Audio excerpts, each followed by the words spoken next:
on Thursday. Middays with Marks, 97.5, The Fanatic. On the radio, on the Fanatic app. Good morning if you're listening. If you don't get to catch the show live, you can go back, listen to the podcast on demand. You can do that on the Fanatic app or wherever you get your podcast. Good morning to everybody that's watching live on YouTube. Subscribe to 97.5 The Fanatic on YouTube. Not only can you watch the shows live or on demand, we also take things from the shows like interviews, segments, things like that for all the shows, and you can go back and watch on demand, and they're very popular. They get thousands and thousands of views. So it's a great way to get involved with the station. As we say good morning back from the co-hosting Unfiltered yesterday, Mr. Ray Dunn. Hi, Ray. Morning, Johnny. How are you? Oh, I'm fantastic. My headphone cords are all tied up here. I don't know what happened. And then we say good morning to Sean Brace. Hi, Sean. How about that? Oh, what up? What up? Hello, everybody. Ready to go on this dreary, dark, cloudy, yucky Thursday. Yeah. Yucky. If it was 75 and sunny out today, we'd be like, Memorial Day weekend, got a barbecue, can't wait. Meanwhile, it's going to rain. And not stop. Yeah, all weekend. Yeah. Sucks. I'm supposed to tee off today, Johnny. Oh, man. Well, it's not supposed to rain all day, is it? Yeah, I saw it on my Doppler. I got to mow the lawn today. Nothing but green till like 8 p.m. In the rain. Oh, yeah. I got to do it. All right. So I was listening yesterday to Unfiltered. I thought Bill and Ray did a great show, did a great job. But they put a Twitter poll out, and they were asking the audience, which is who's listening to us right now, the majority of the people think that it's a prove-it year for Jalen Hurts. And you guys were playing, Ray, you were playing John Kincaid's audio from earlier in the day. Tuesday, yeah. From Tuesday. And John was saying it shouldn't be a prove-it year for Jalen Hurts, but then at the same time he was saying it was a prove-it year for Nick Sirianni the year before. So the resume matters for Jalen Hurts. The resume doesn't matter for Nick Sirianni. Like, without a doubt, there's a lot of things going on right now with the Eagles, and none of them really make uniform sense. Nick Sirianni doesn't get the benefit of the doubt, or he should get the benefit of the doubt. I'm the dumbest coach in the world. But he doesn't. Jalen Hurts, does he get the benefit of the doubt? It doesn't seem like he does. People think it's a prove-it year for a guy that won a Super Bowl MVP just 2 years ago. It's very odd. It's very odd, the reaction to Jalen Hurts, because, like, A.J. Brown is going to be leaving Philadelphia. He's going to be traded because he doesn't want to be here anymore, because in large part he doesn't like Jalen Hurts as his quarterback. And everybody, including the Eagles, are like, yeah, all right, A.J., sorry. Wish you could stay here, but we're not going to get rid of the quarterback, so see ya. You were great. Here's a big hug. We don't like him either, but like he's the quarterback, so we got to keep him for right now. Right? Like, is it really a prove-it year for Jalen Hurts? Why do more people than not think it's a prove-it year for Jalen Hurts? Is it a prove-it year for Jalen Hurts, Sean? Yeah, I think when it comes to the contract situation, you have to be realistic, right? And the way it's playing out with the guaranteed money, there's only a little bit left for Jalen. And you would like to believe that if he was the guy for years to come, they would have gave him a contract already, right? Like, that's how I read it. People could have their own interpretation, that's fine, but that's how I read it. So this isn't something that the Eagles are scared of a situation. If they have to go out there and attack and find somebody new, they have shown us that they're not scared to do that with the Carson Wentz and the drafting of Jalen Hurts. Like, that one threw me for a loop, and that's when I learned all I needed to know about how this organization thinks. They're not scared, and they go for it. So I agree with you, but I don't think the average fan or the person that voted in this Twitter poll, or a lot of people that we talk to, understand, or not that they don't understand, but they don't realize the guaranteed money. No. And the fact that the Eagles very easily could move on from them. Yep. And all these other things.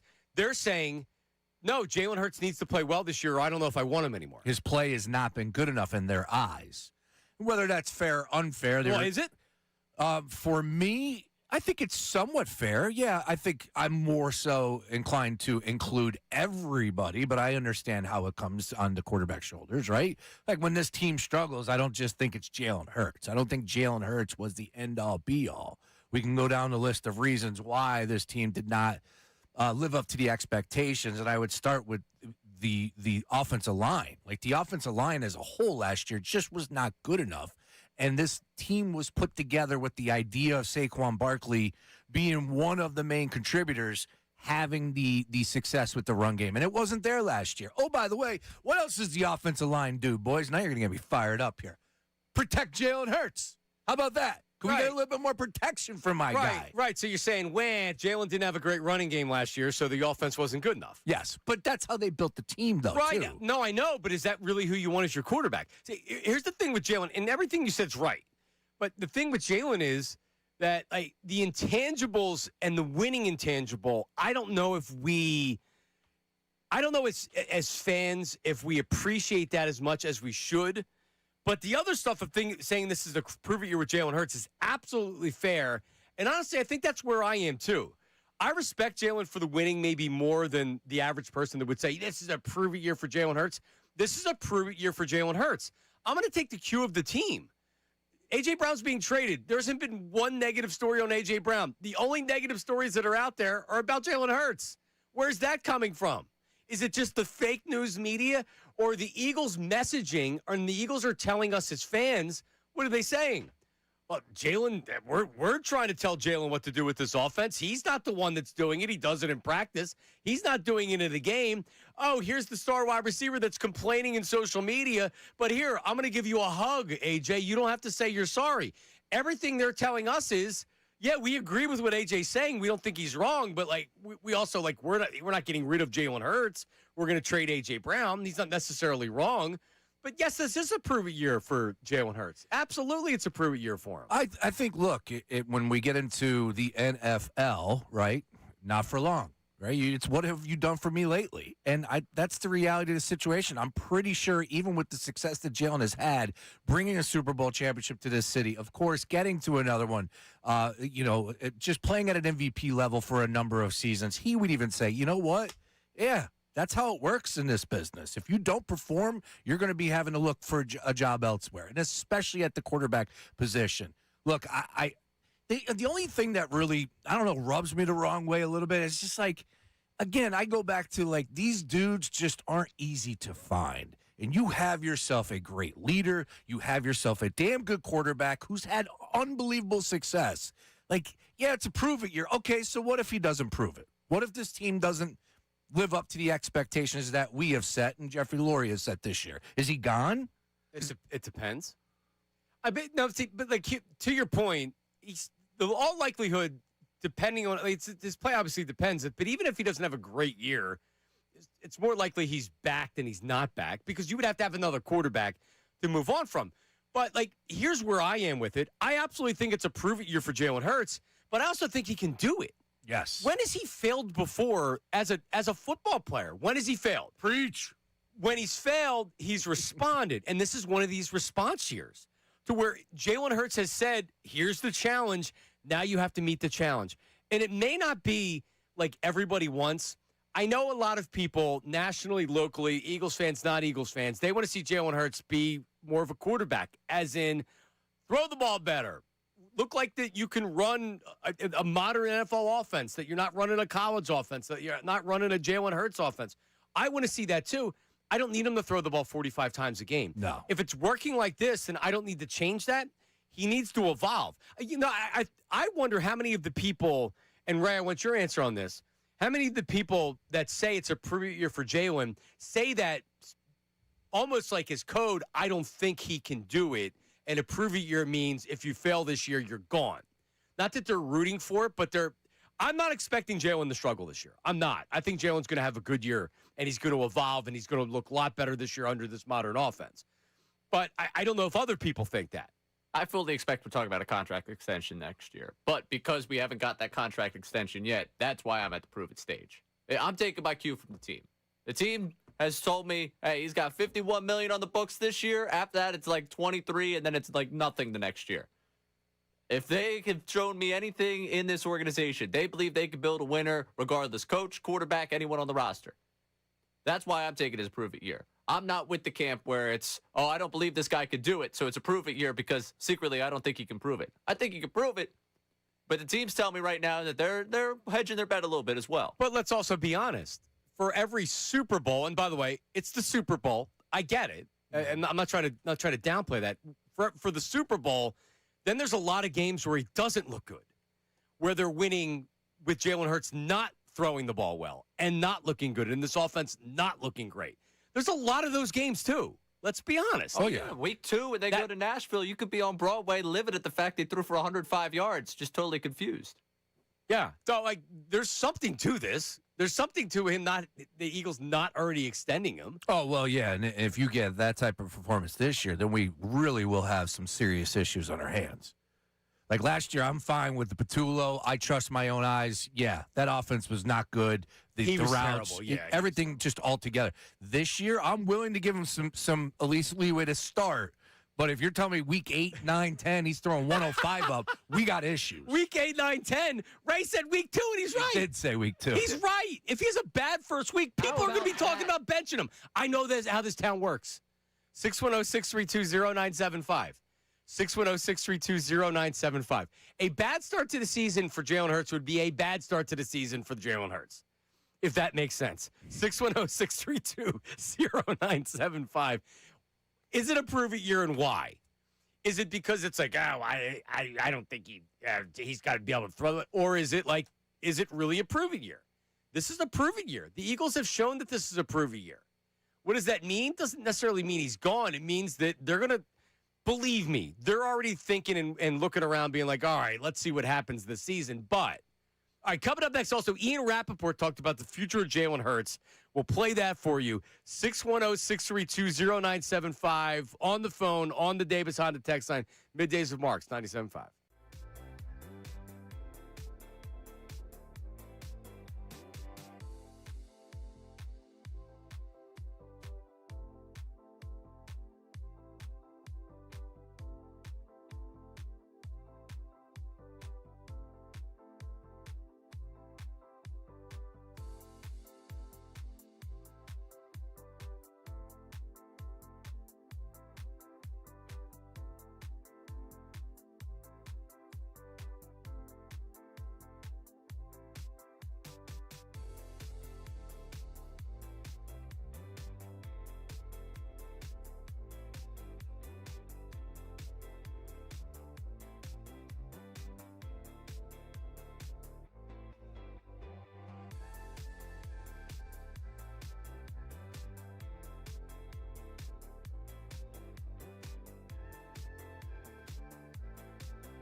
Is he going to be there for the next 10 years? Like, his play next year is going to determine a lot.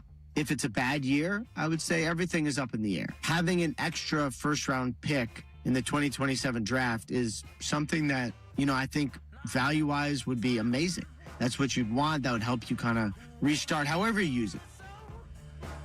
Yeah, thanks, Rap Sheet. It would be good to have another first-round draft pick in the draft. Is it going to be 2027? Huh? Isn't everybody saying it's going to be 2028? Isn't that the thought? I don't know.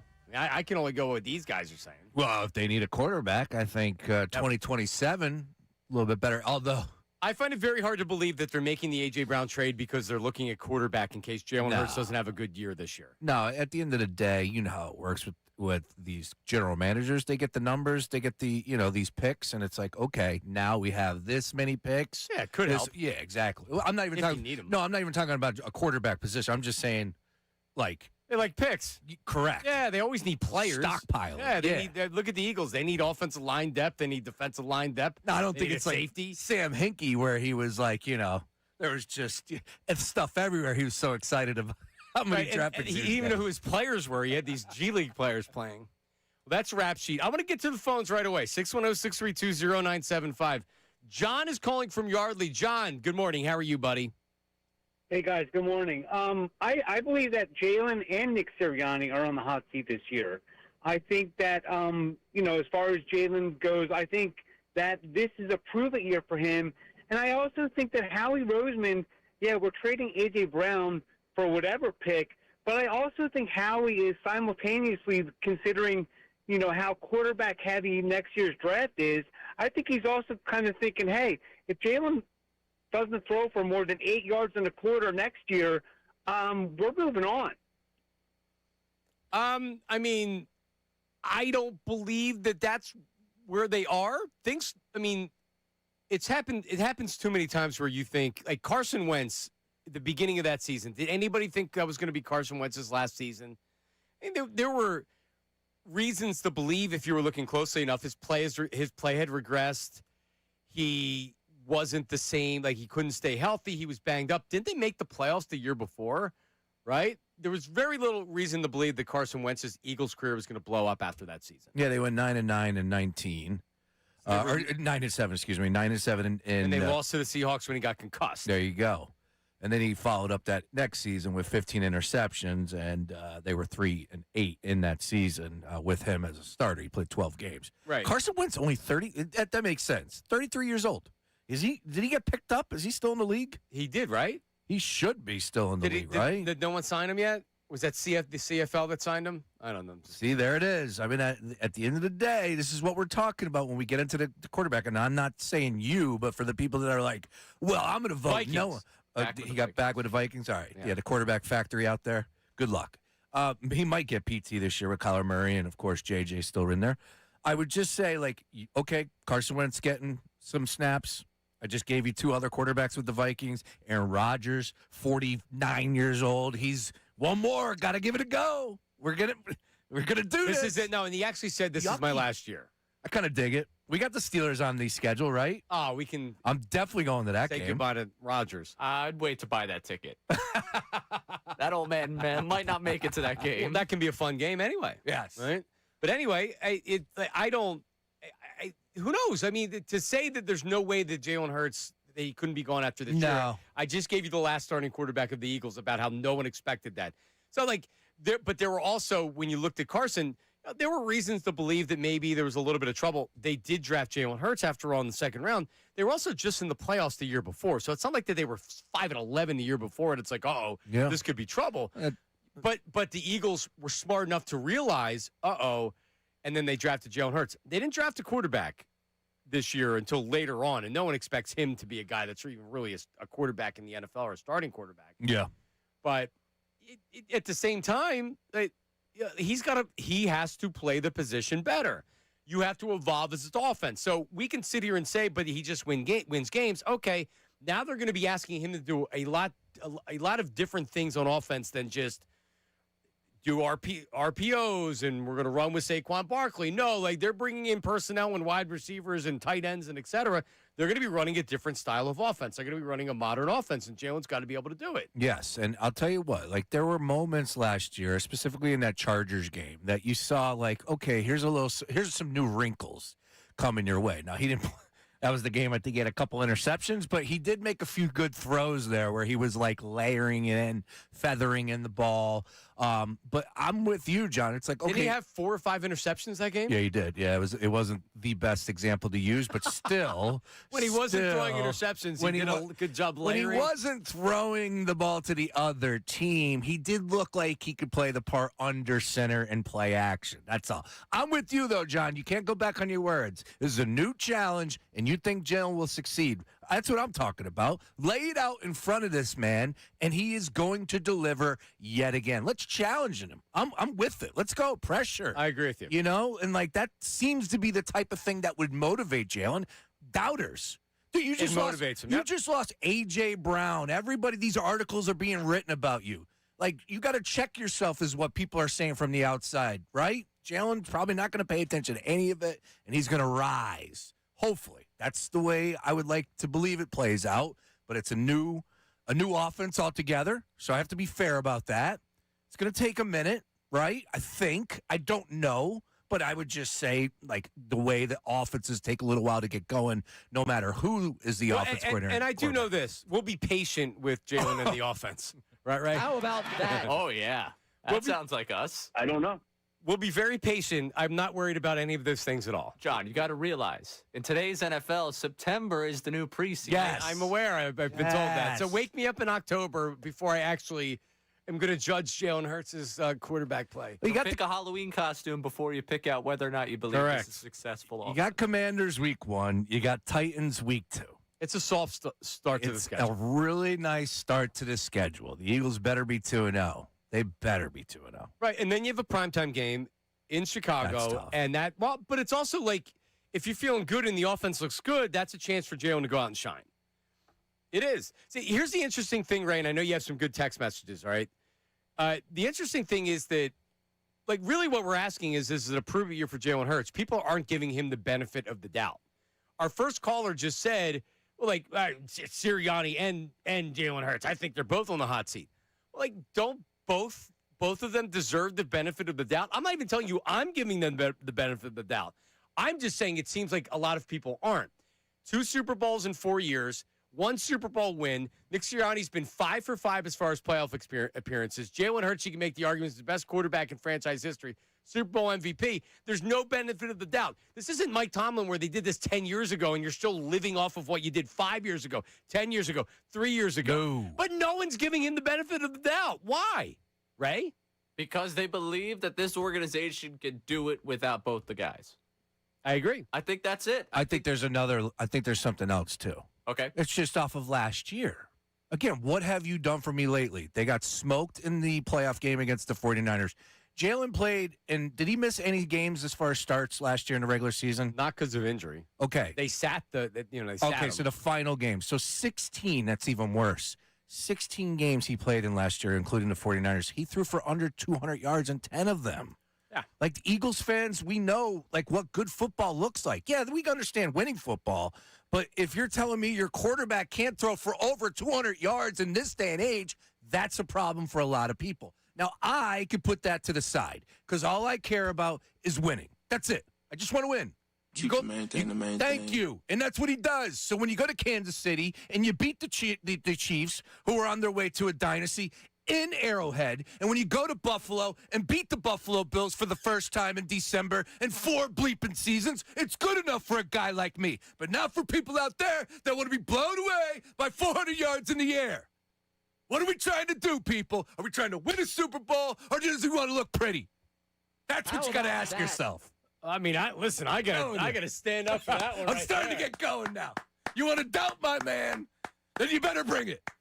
Because all he does is find a way to win. And AJ, I DM'd AJ this morning. Did you really? I DM'd him. He's posting those pictures. Yeah, Ray, I did. And I was hoping that he would see my text, whatever you want to call it on Instagram, my DM, and he would be like, yeah, because right above it, I was like, hey, Jay, we want to help promote your camp. Oh, and then you killed him? But no, that was from a couple weeks ago. So do you know how the messages Yeah, it's run? the next one that's there. You were just kissing his butt, trying to get him Kissing on. his butt. Now you're trying to fight with him. Well, I wasn't trying to fight with him. I just said, why didn't you invite Jalen? Why didn't you invite one? Come on, man. You were taunting him via text because of the wedding? The man's on his honeymoon getting DMs from Shawn Grace. About the wedding. Yeah, the pictures are out there. What pictures? The wedding picture? Yeah, People Magazine, all that. I saw it. Yeah. I did Boston Radio this morning. I was asked about the wedding, and I'm like, is there anybody really surprised that he wasn't invited to the wedding? He has to be traded from the team because of the quarterback. And he wasn't shocked that you didn't invite him to the wedding. Shocked. Shawn wanted him as a groomsman. He was upset that Jalen wasn't standing there next to him. Best man. I mean, because I know how much you value the Godfather of a child. Yes. It's very big in your life. Huge. We'll talk about that one a little bit later. Hang on, you say you did Boston Radio. Yeah. Did you drop a line for us? How about that? I didn't. Oh, come on. Wow. Boo. I know. And I wrote it down in front of me because I did it at home before I drove in. I dropped my daughter off, so I was scrambling. But I did 7:25 at the Sports Hub with Toucher and Hardy and John Wallach, and I even wrote it down. How about that to make sure I did it? But man, I got cooking, and don't listen. When I start cooking, look out. And and then it was at the end of the interview, Fred said, "Well, that's some really good information, and you definitely have a Philadelphia accent." And I said, "I do?"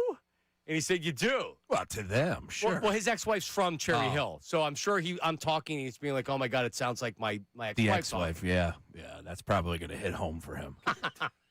Can I get a timeout here on this whole thing? Yeah. Because we talk about double standards in sports. Uh-oh. If I came here on Monday, man, I was cooking through that game. I don't know. You had 90 minutes to do it. You had 20 minutes. I was not on for 20. Ray. 15? Less than 15, but more than 10. I'm gonna go find that YouTube link. Yeah, we need a little Q&A from that. What was the jump off? Give us the best question you think, from their perspective, that they were wondering about. They just did. I think that it was going to happen. I think was how they started because I think they played Schefter's comments of that.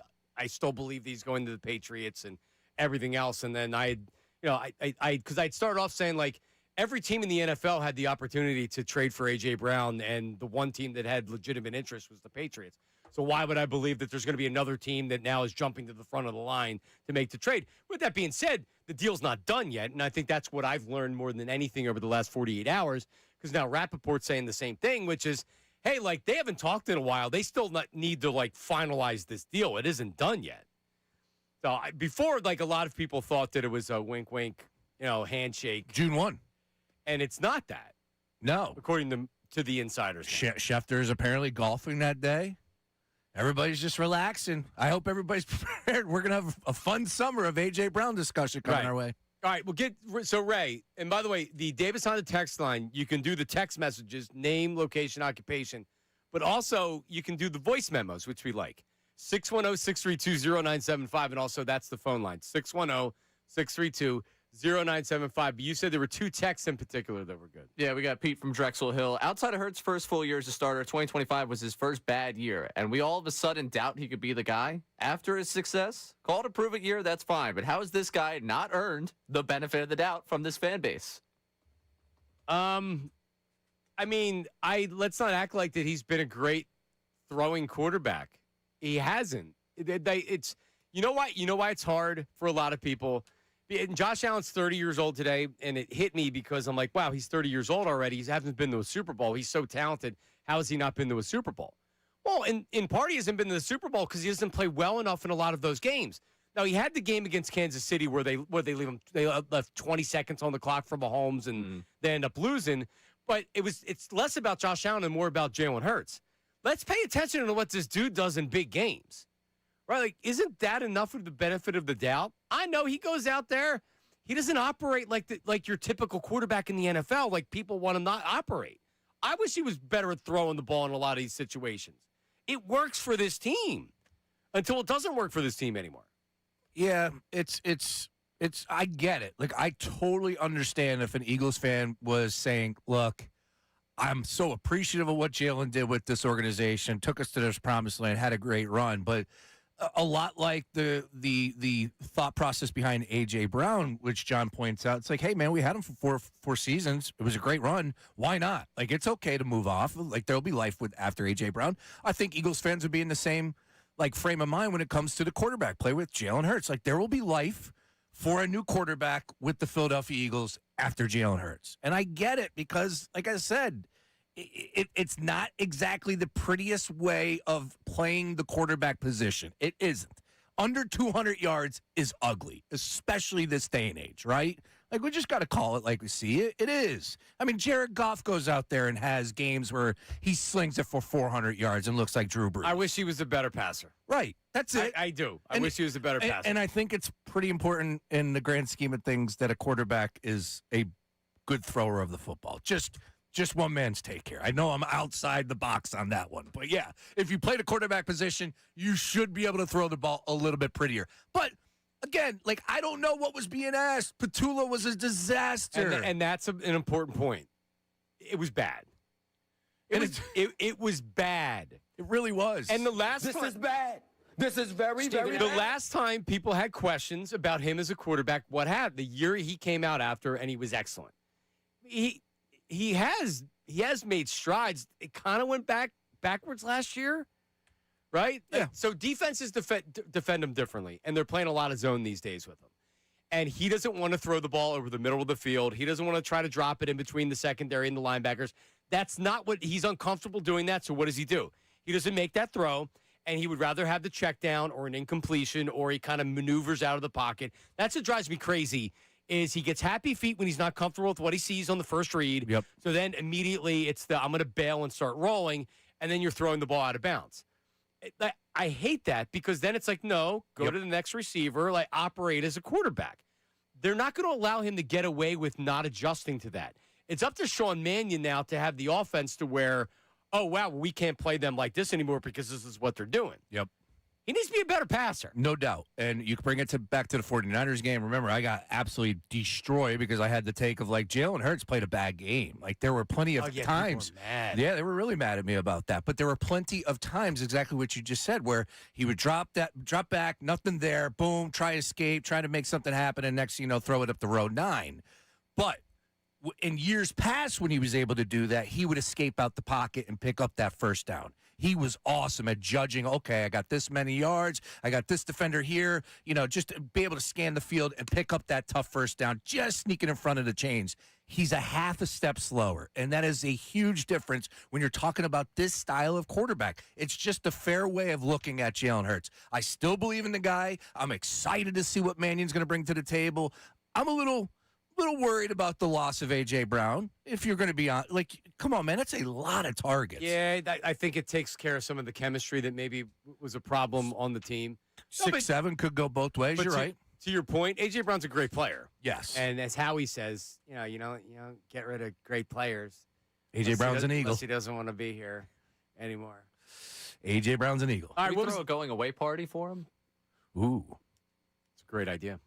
I don't think you can get involved with that if you're a current Eagle player, right? Like, because again, this is some Kendrick Lamar and Drake stuff. Well, I think he's talking about it as a show. As a show, yeah. I don't know if Howie Roseman's. Well, I'm not going. I'm not attending. I didn't think like Brandon Graham, Big Dom are going over to the house. Like, here's a cake, buddy. Enjoy New England. Yeah, Jeffrey Lurie has a Primo's tray he brings over. So good.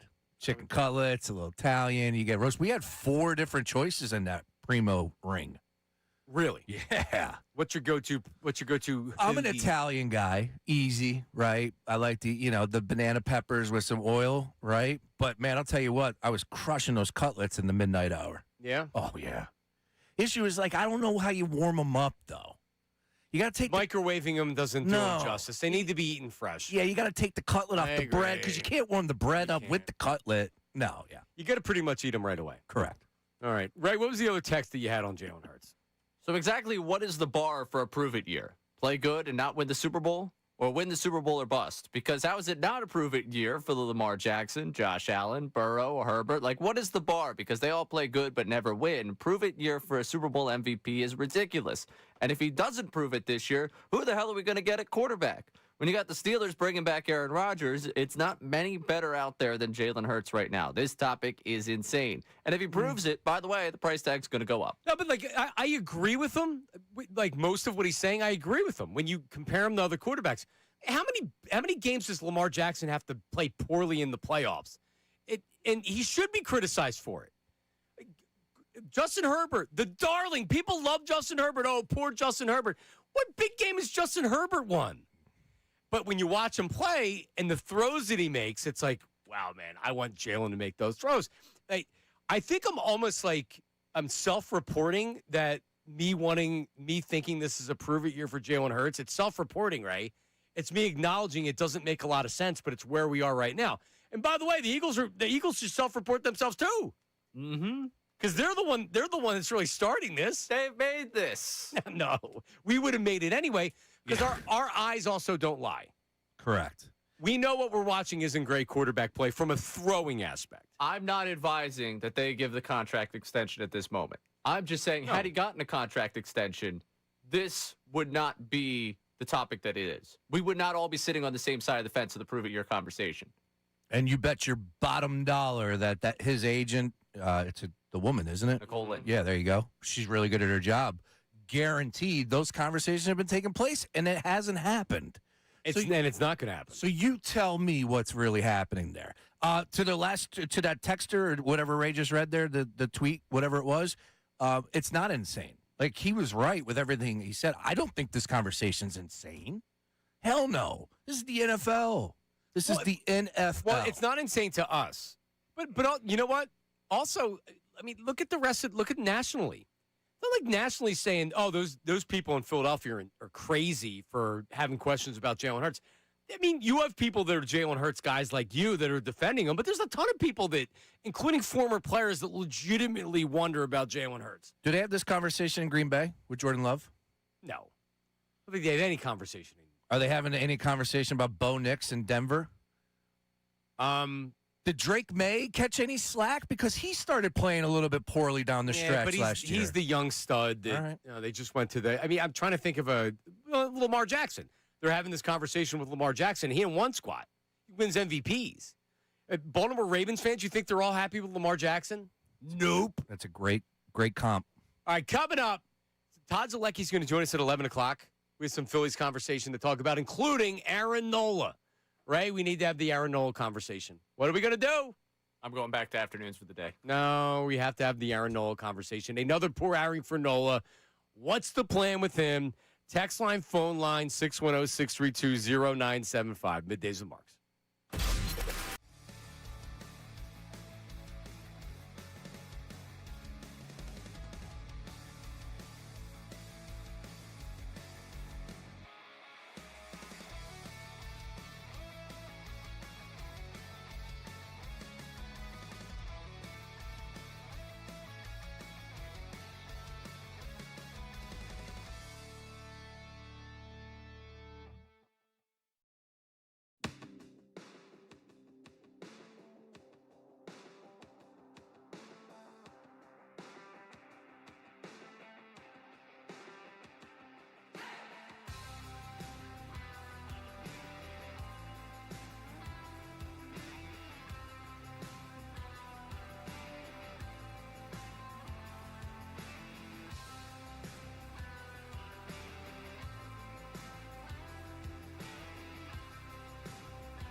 honestly.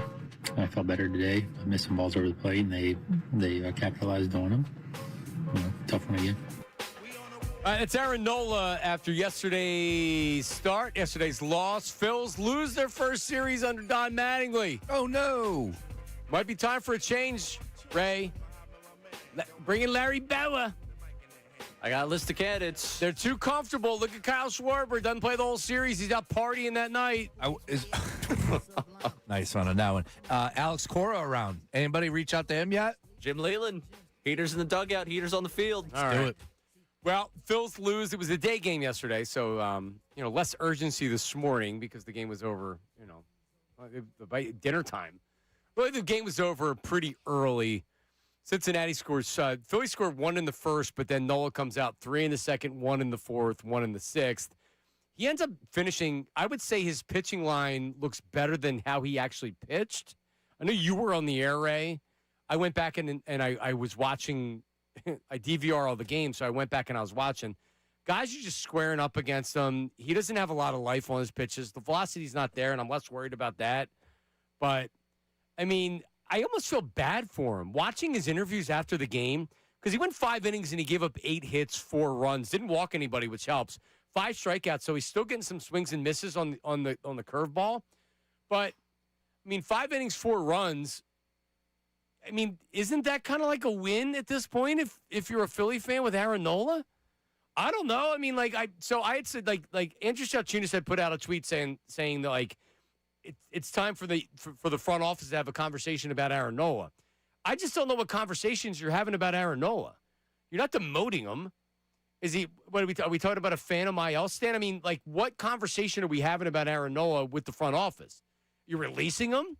No. Well, that's what I'm saying. Like, what can you really do? He hasn't. I know his ERA's over 6. Mm-hmm. He's given you like. I mean, he's better than Taijuan Walker, isn't he? But he's like Taijuan Walker-ish this year. 6.04 ERA. Damn, Ray. Yeah, it's not good. It's not looking good. You just might as well pay up right now. No, there's not much you can do other than just continue to send him out there. The good news, I would say, is that like he knows. He said last night, point blank, that quote his last 10 starts this year, not that great, honestly. Like he knows that he is not delivering. I get it. You know, what else are you going to say? Understood, but yeah, but you can tell it's killing him, and his teammates. Just pay attention to everything. His teammates are like, he works so hard. He's a great guy. He's done so much as a Philly. He's trying. He's certainly trying. The problem is, like, you could try all you want. If you don't have the stuff, you don't have the stuff. And that should be the biggest worry is, what if this is just as good as he can be?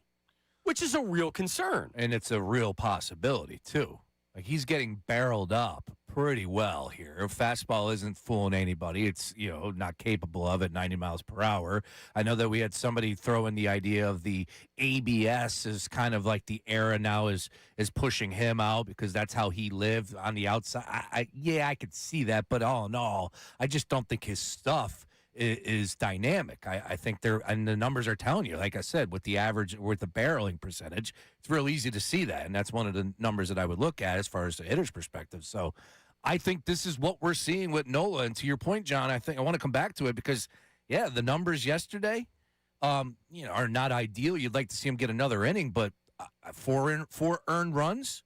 If you told me the rest of the season he'll give up 4 earned runs and go 5 innings, I would sign up for that right now. Ray? I'd puke. Yeah, I want one more. I want one more inning, but the earned runs, I'm right there with you. Here's the problem. Before, he would get a couple of 6 innings and 3 runs, or he'd go 7 innings and 1 run. This year, he's not getting them. So if you look at his overall starts, yesterday, 4 runs, 5 innings. The start before that, 3 2/3, and he had 6 runs. That's a bad start. He also went 6 innings and gave up no runs. 2 starts before that. 6 innings, 3 runs, 6 1/3, 1 run, 5 innings, 3 runs. The problem is he's given up the 4 innings with the 6, 7 runs in a lot of these outings. That's how the ERA gets so poor. When you go back, if you go back his last 27 games, and that goes back to the beginning of last season, Aaron Nola, and this is 27 games. It's not a short sample of 10 games this year. If we go back 120 out of 122nd, starting pitching ERA. 6.02 ERA in 27 games going back to the last of last year. I guess 27 starts. He ranks 120th out of 122nd. I mean, could it get to a point where he becomes your long man? Yeah. Yeah, it could. I don't think we're there yet, but it could, Ray. Oh, yeah, it could get there. I mean, it's ugly right now. The curveball got guys in the first inning, but that was the biggest problem for me after that. Second inning, he gets in these 2-strike counts. You almost feel bad for him. Like, because he's trying to find that out pitch, and he's not getting anyone out. And then he left the curveball up too many times. He was flipping it in there. It hits the top of the zone, and it's like these guys are seeing it, and they're sitting on it. And they're sitting on it because they know the fastball's not doing anything. And if they can fight that 2-strike fastball off, and they're not going to be in any jeopardy of falling behind. If they're sitting on the curveball, they can foul off the fastball because it's not doing anything, and they're not worried about it. Yep, you're right. And he's leaving it up. And Ricky joined us for the one segment yesterday around 5 o'clock after the game, just talking about what he saw. And he's like, yeah, he's trying so hard to change these guys' eye levels. Like, leaving a curveball up does nothing for Aaron Nola. So, yeah, I don't know if he's his head too much, but the stuff itself just isn't playing right now. Like, you can't even say we could use ABS. I remember a couple of years ago, the pitch clock was what was killing him. Oh, yeah. Right. Like, we could use all these different excuses. Right now, he's just simply not a good enough pitcher. It was hot yesterday, too. Well, now that's Louisiana. He's a hot weather guy. Well, that's why Schwarber Schwarber didn't play. It was too hot yesterday, and he was sick. Yeah. Can't poop. Everyone okay with that? What, that he didn't play? And then he went to his charity event afterwards. Do you really want to get into that now? Yeah, I'm okay with it. Yes. It's a charity event. If he doesn't show up, it's not his charity event. I got that. I know people were on mad. Your side. I just want to throw that out there. I want to make sure we're No, but I almost want to see if we can get one person to call in angry, because I know that people will be like, well, look at all the people on social media. Okay, look at all the people on social media. I want a real human that's going to call in and be angry that he went. Hey, fair. You know what? You when you're sick. So Kyle Schwarber didn't play at all 3 games this series. He had a charity event that's scheduled months in advance. Yep. Because they don't have a lot of off days. So sometimes when they have a day game, they will do the players' charity event at night. And that's what he did. Outside of him throwing up that's the only way he wouldn't have went, unless he was like hospitalized or things like that. Doesn't mean he should have been out in 96-degree weather playing. I get it. It's like, oh, well, you don't go to school, you don't go to soccer practice at night. Not the same thing.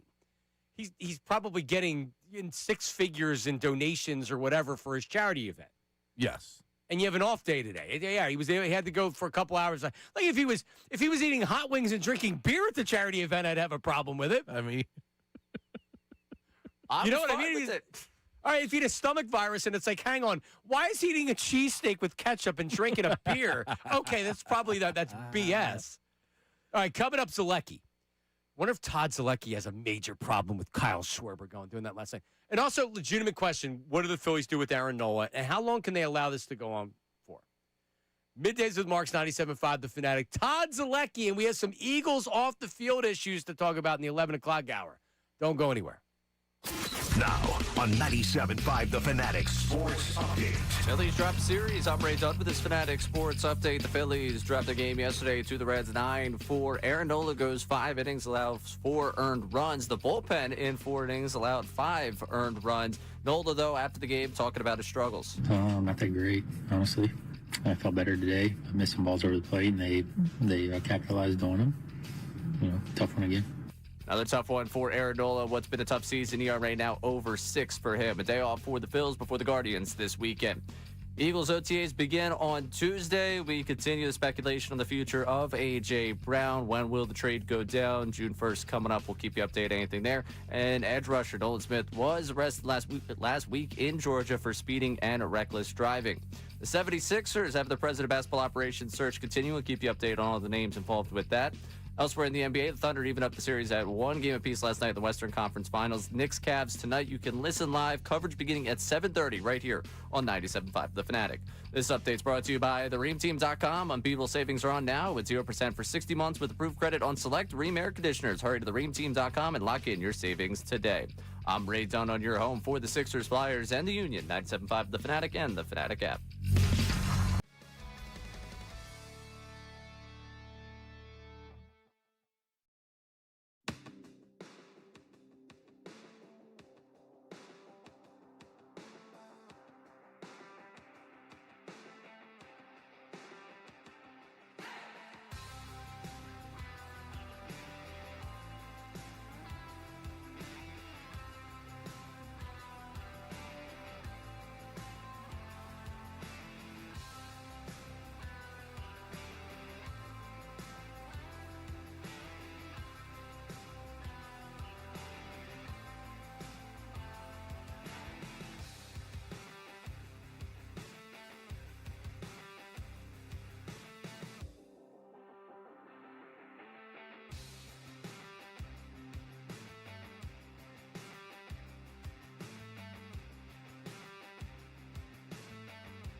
All right, we're back. It is Middays with Marks. I am John Marks. He is Sean Brace. He is Ray Dunn, who's a superstar. I don't know if you know that. How about that? More on that coming up. Ray is, he's not long for this show, Sean, just saying. You think? Yeah, Oh, no. less than a year. Really? Yeah. And then what? He'll be hosting some other show. Oh, Lead host. already. Not play-by-play. His future is, Hey, Ray. yeah. Maybe not, maybe play-by-play and radio. I don't know. That's the key. You need that side gig, especially in 2026, 27. Well, his first love is play-by-play, but where he's really going to make his bones is that he's a major personality on radio. He actually told And me. TV. He actually told me his first love was the garage in Fishtown. Well, that's true. Joining us right now, Hey, Ray. Todd Zeleki, who I was excited because I thought he was going to be joining us from the baseball card. Have you ever seen his baseball card room where he'll do his Zoom hits from? Is he a collector? Todd, you have to tell us. It's this room where it's just nothing but baseball cards all over the wall. What's up, Zoe? Hey, how are you guys? So did you lose power? Is that why you're? Is that what happened with you? Yeah.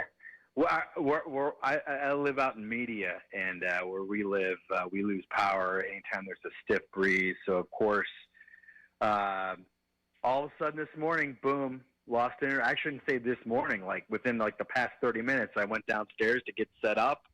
No internet.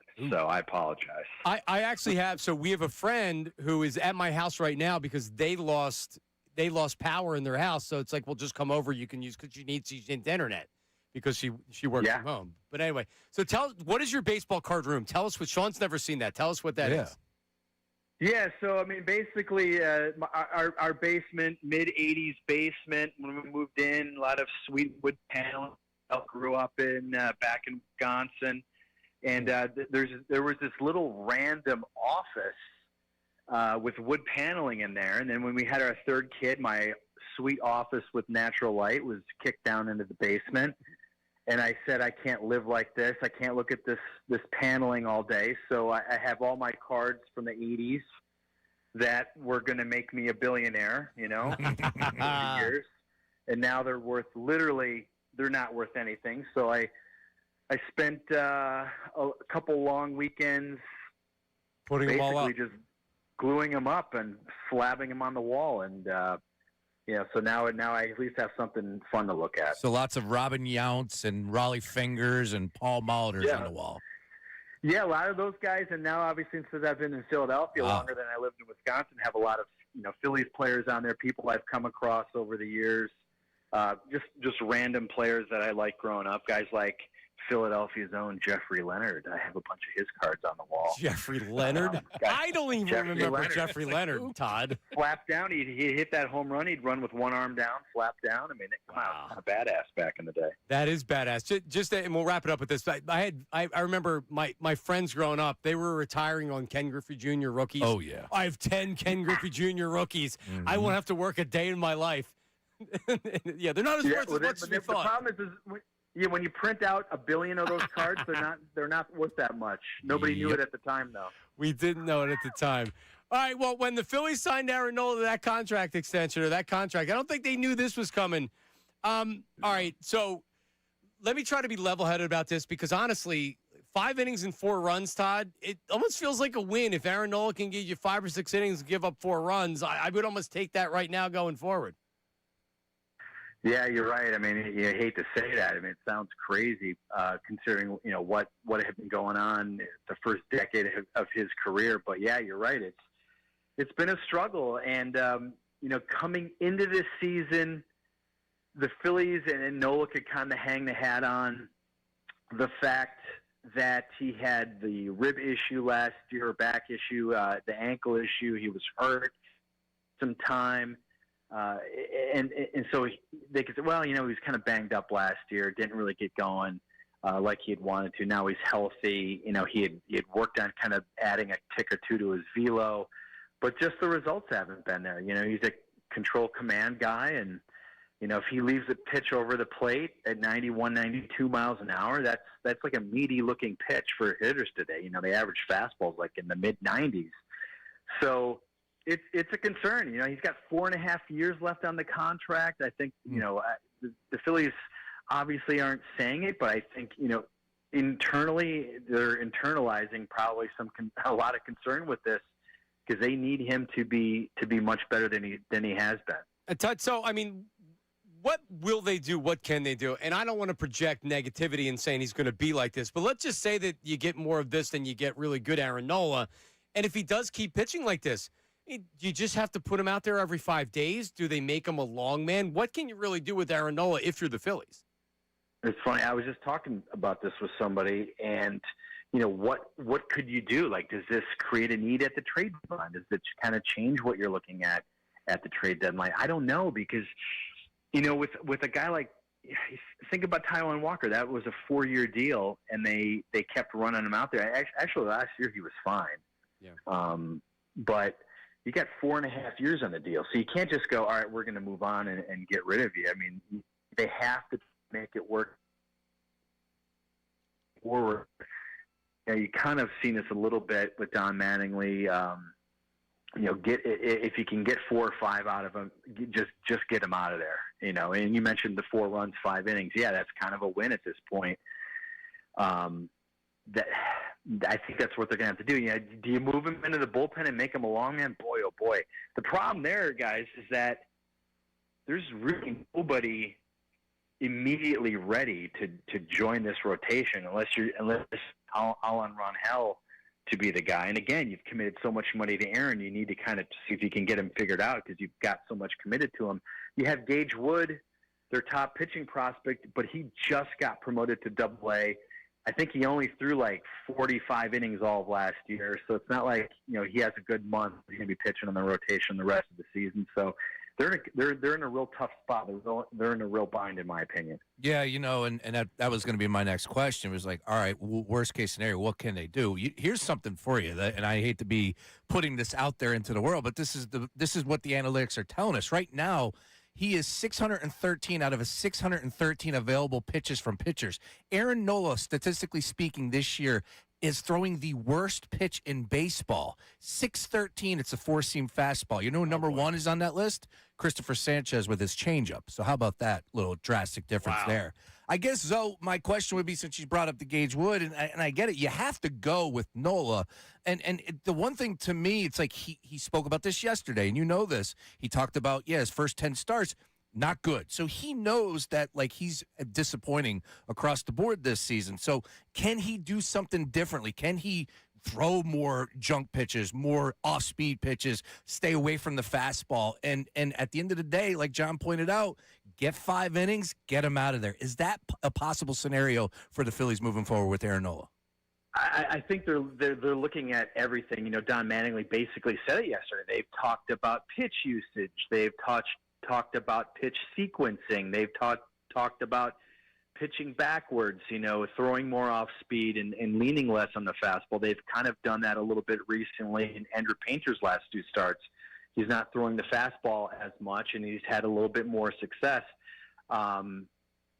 So I think they're going to continue to explore all those things. And that's the thing. I don't know that there's a quick fix here. It's not like, Painter's a young guy trying to build confidence. He's trying to learn his way. Like, this is a guy who's very established. He has his pitches. He knows how to pitch. It's not like, well, we could, he's got to learn more about himself. We've got to learn more about him. Like, everybody knows who Aaron Nola is and what he can do. So, that to me is the concern. I don't see a quick fix here other than he's going to have to start locating better. And over the past season and a half, he just has not been able to do that. Todd Zeleki, Phillies reporter, MLB.com. The Philly Show, excellent podcast. You can watch the YouTube video, of course, with Jim Salisbury and Ruben Amaro Jr. Great Phillies coverage. All right, so let's talk about right-handed bat for a second, and let's talk about left-handed starter for whoever the Phillies are playing. Andrew Abbott yesterday looked like Cy Young, as many left-handed starters do when they face the Phillies. I think I got this off of MLB.com, a story up there, Todd. Left-handed starters, not openers, left-handed starters in the last 15 games, 9-1 with a 2.24 ERA against the Phillies. We know this. right? The problem is Garcia's not giving him anything. And Otto Kemp, they brought Otto Kemp back up because Reyes got cold. Otto Kemp, God, if he could just get a hit, man. Todd, I think at this trade deadline, we're going to be having another conversation about needing a right-handed outfield bat, huh? Yeah, you're 100% right. I mean, it's who is going to be this year's Austin Hayes / Harrison Bader. And it's been an issue for the past few years. They've tried to solve that issue. They have not. I mean, Harrison Bader, of course, was a huge boost last year. This lineup, they really took off. But, they basically paid Nick Castellanos to go away. They signed him with signed Adolis Garcia to take his spot. He has not produced offensively. They really touted Otto Kemp this offseason as anytime you ask the Phillies about the off season and the moves they made, say, well, we have Otto Kemp. We're really excited about Otto Kemp. We think he's going to be, really step up and be a high quality You know what player. they said, Todd? They called him a championship caliber player because I ran with that. Get in the zone. I started the AutoZone Club, not the AutoZone, the AutoZone Club. I've been burned to the ground with it. It's deflating. Anyway. Yeah, I mean, it was kind of interesting because they really did. They hyped him up pretty good. Like you guys are kind of. I don't know what you're talking about. We've got Kemp, and we think Garcia is going to bounce back, and neither of those two things have happened. So now they're in the same exact spot that they've been in the past two trade deadlines. How are they going to find a right-handed bat? What kind of players are they going to have to give up to get that right-handed bat? I don't know who's going to be out there necessarily yet, because there's 6 wild card teams, and everybody kind of stays in it, but they're going to have to go do something because as well as they have played, I thought yesterday's game was kind of a reminder of, a lot of the issues that this team could face again in October. Not just with Nola, but with those right-handed bats not hitting left-handed pitching. I mean, gosh, the worst.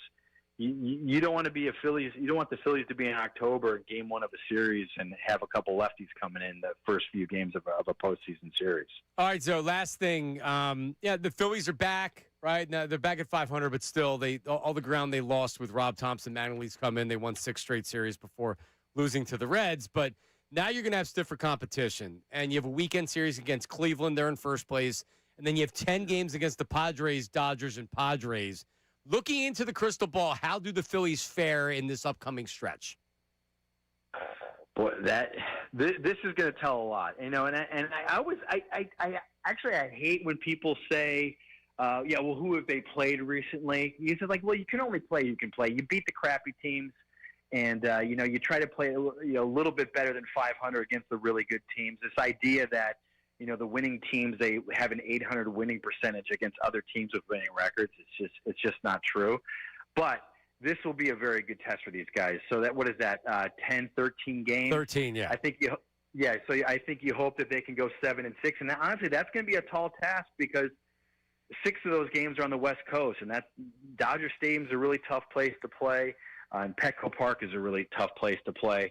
But the Phillies, fortunately for them, Luzardo, I think when he's on, you mostly have some really starting pitching going on right now outside of Nola, and if they can keep kind of try to building Painter's confidence, so they should have a shot. I think if you can go 7-6 in these next 13 games, I think you should feel pretty good about where they are. Again, considering 6 of those games are on the road. Yeah, I wrote down 6 and 7, kind of looking at it half full. But I mean, ideally, you come home and you're feeling not bad about the team because it is going to be a tough stretch. All right, Todd, so listen, go boil some water in case you don't get power back so you can keep yourself warm.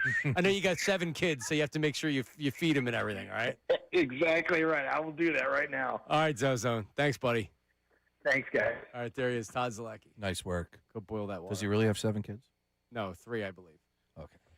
I've seen Todd at they have this thing called the Greek Affair in Broomall. Oh, yeah.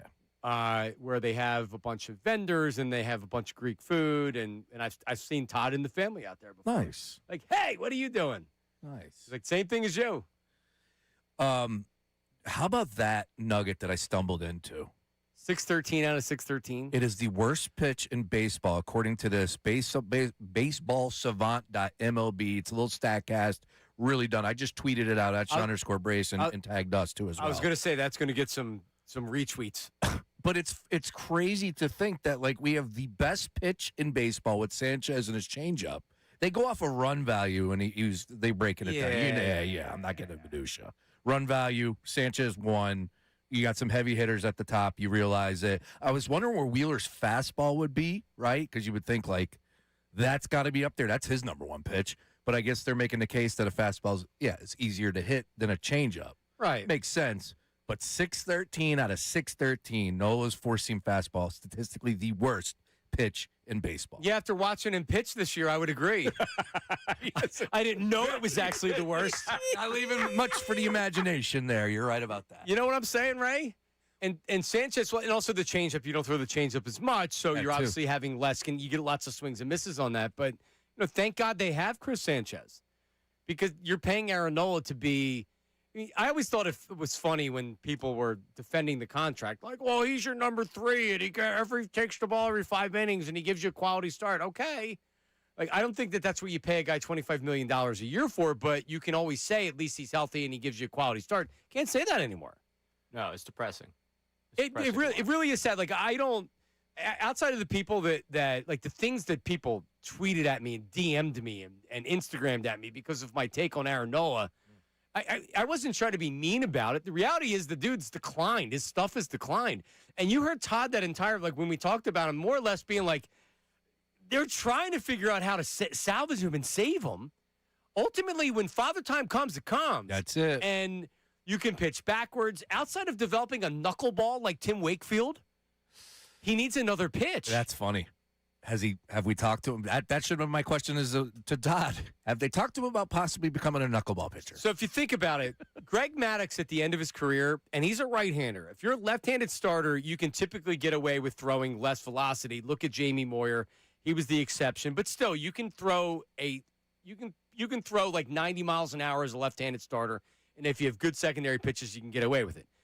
Greg Maddux is a right-handed starter with, like, at the end of his career was throwing 87, 88 mile-an-hour fastballs. But he pitched backwards, but he had such great movement on his pitches. So even though he wasn't pitching with the velocity, he tricked guys with the way he pitched. He was deceptive, but he had great movement on his pitches.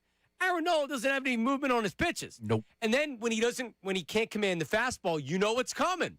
He's trying to get swings and misses off of the curveball, and guys know that. It's really a no-win situation if he doesn't figure that fastball command up. I don't know if he's going to. Again, it comes back to what you said, and I think we should all sign off on it right now. If you give me 5 innings, 4 earned runs, that's a win.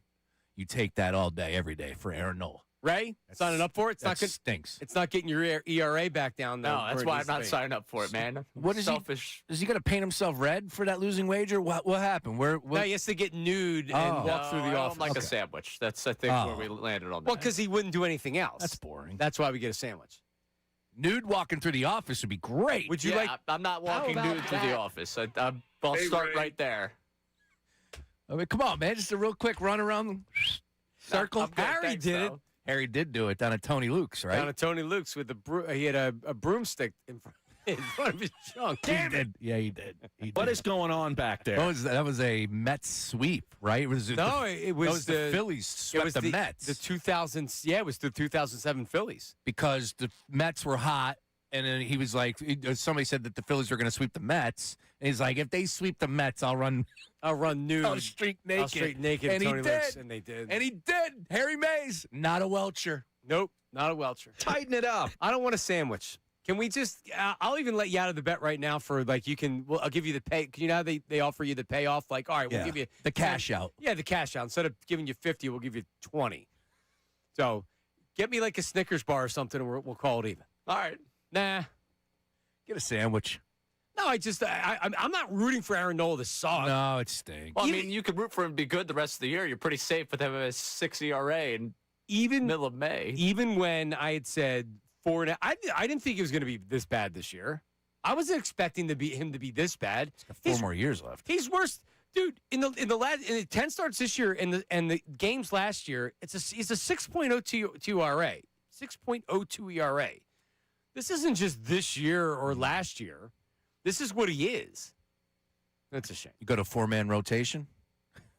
Yeah, let's just pitch Sanchez and Wheeler every other day. That's it. Let's do it. No, I mean, and it's also your fifth starter. So, honestly, I'm being totally truthful. I don't even think it's that big of a deal because your first three starters are good enough. And Painter, to me, is more important than Nola. The problem is Nola is your worst starter, or you need him to be your worst starter. And you can't have Painter also with a 6 ERA. That'd be a problem. Now, Gage Wood's a double-A, but still, like, at some point later on the season, could he come up and start some games? Yeah, absolutely he could. And he's got swing and miss stuff. Painter doesn't get swings and misses. The next time we'll talk to Zoe about Painter, depending on how he's doing. Gage Woods has real stuff. So I would love to see him coming up here soon. All right, coming up, we have an Eagle in trouble. All right? Something happened. Was this last night, Ray? Oh, no. Last week. Oh, it was last week, so it just came out. I saw it last no. night. Off the field stuff from an Eagle. Also, we have some 76ers president news. And coming up at about 11:40, we didn't do it yesterday because Casey Boy from President Steve was in a meeting, which means today we're going to have to play the Delco Price is Right, but with the staff. So it's going to be all you guys playing in the Delco Price is Right for cash and prizes. All right? That's coming up. Middays with Marks, 97.5 The Fanatic. Now on 97.5 The Fanatic Sports Update. Bills fall to the Reds. I'm Ray Dunn with this Fanatic Sports Update. It's brought to you by thereamteam.com. Unbeatable savings are on now with 0% for 60 months with approved credit on select Ream air conditioners. Hurry to thereamteam.com and lock in your savings today. The Phillies lost 9-4 to the Reds yesterday afternoon. Aaron Nola went 5 of 4 earned. The bullpen, 4 innings, 5 earned runs. Nola, after the game, talked about the tough start to the season. Not that great, honestly. I felt better today. I missed some balls over the plate, and they capitalized on them. Tough one again. And a lot of tough ones so far. Over 6 ERA to start the season for Aaron Nola. The team has a day off today before the Guardians come to town this weekend. Eagles OTAs begin on Tuesday. Speculation about A.J. Brown continues. We'll keep you updated if anything materializes about his potential trade to the New England Patriots. Sixers president of basketball operations search continues. We'll get some names to you as they continue to look for what they are going to do in their front office. And in the NBA last night, the Thunder evened up the Western Conference Finals at 1 game apiece. Knicks, Cavs tonight. You can listen live to the game right here on the Fanatic, coverage beginning at 7:30. This update's also brought to you by Foreman Mills. Foreman Mills, Philly, 2201 Cotman Ave is open, and the grand deals are still on. Foreman Mills. I'm Ray Dunn on your home for the Sixers, Flyers, and the Union. 97.5 The Fanatic and the Fanatic app.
little bit less than 15 minutes. 15 minutes or so. Ready? Nolan Smith arrested for speeding in excess of limits, of max limits, and reckless driving. He was clocked at.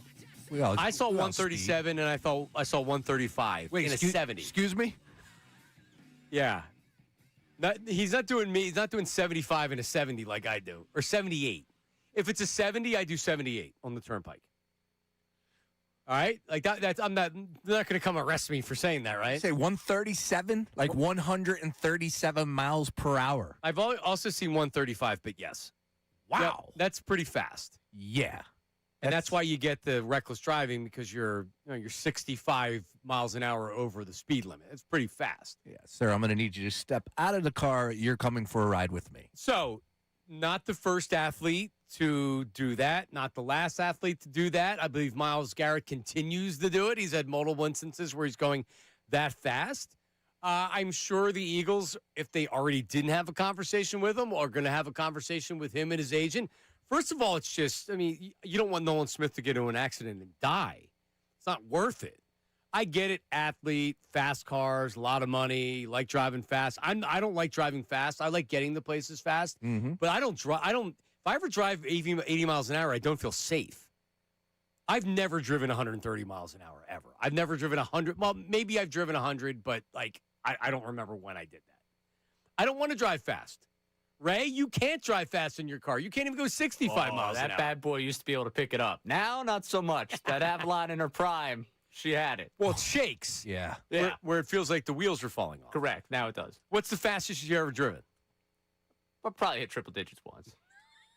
Or twice. Did you hear his voice crack at the Couple. He knows his mom's listening. That's why he has to say it. All right, so what about you, Shawn? Do you typically drive fast? No, I am a slow driver. But here's the deal. Like, when I had a Camaro, I drove fast, right? So it's like if you have a new car. Hang on, when did you have a Camaro? Long time ago. Yeah, long time ago. And I was an idiot. Tops? Yeah, you take them out. Boom. Yeah, take them out. Used to leak. Yeah. They always leaked. Always leaked. And that's the thing. And also with these new cars, you just don't like. I'm trying to find out what car he had. So let's just say, for example, if he was driving a brand new Mercedes, whatever it may be, 135 in that, it feels like you're going 80. Feels like 45 in Ray's Avalon. Yeah, exactly. No, I agree, but you can't do it. I'm just saying, like, even if somebody else makes a driving error and hits your car, and you, other than speeding, didn't do anything wrong, you'd be dead.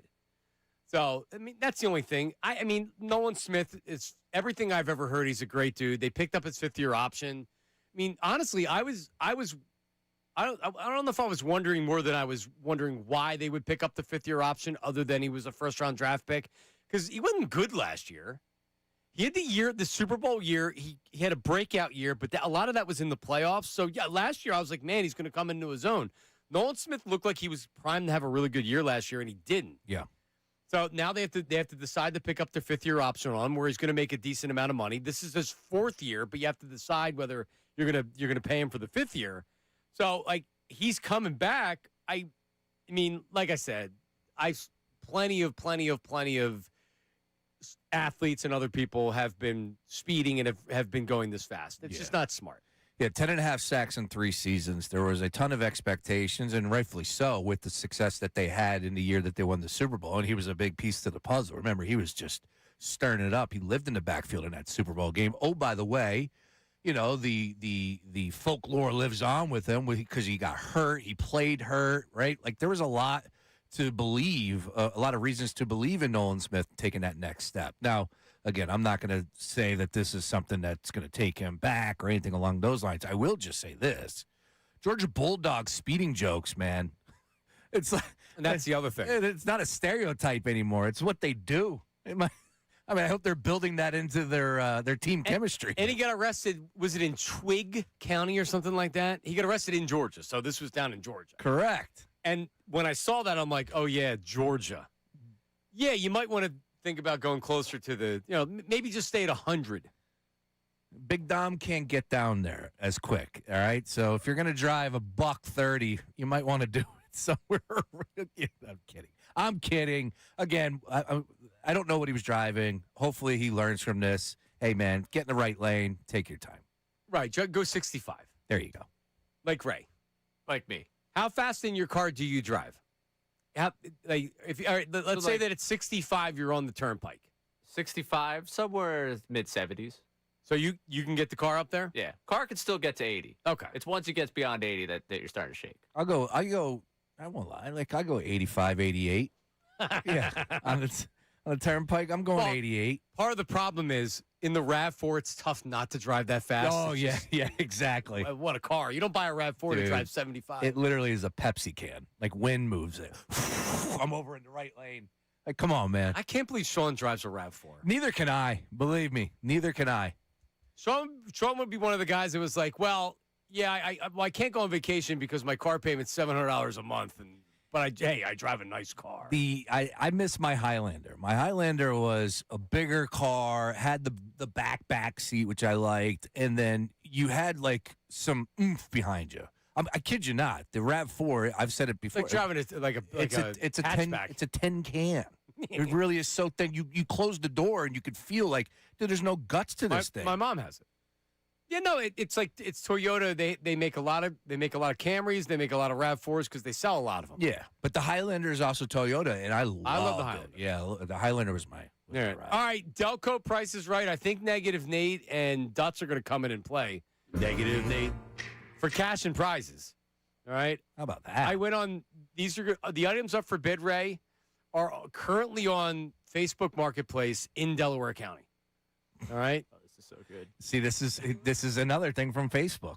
I love Facebook Marketplace. My wife likes it more. But I'm currently involved in a scammer is trying to do something on Facebook. I haven't checked the messages since last break. are you buying anything on Facebook Marketplace? No. Well, I This have. negotiation I have. tactic. We'll discuss it coming up next. Middays with Marks, 97.5 The Fanatic. ESPN.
It is Middays with Marks.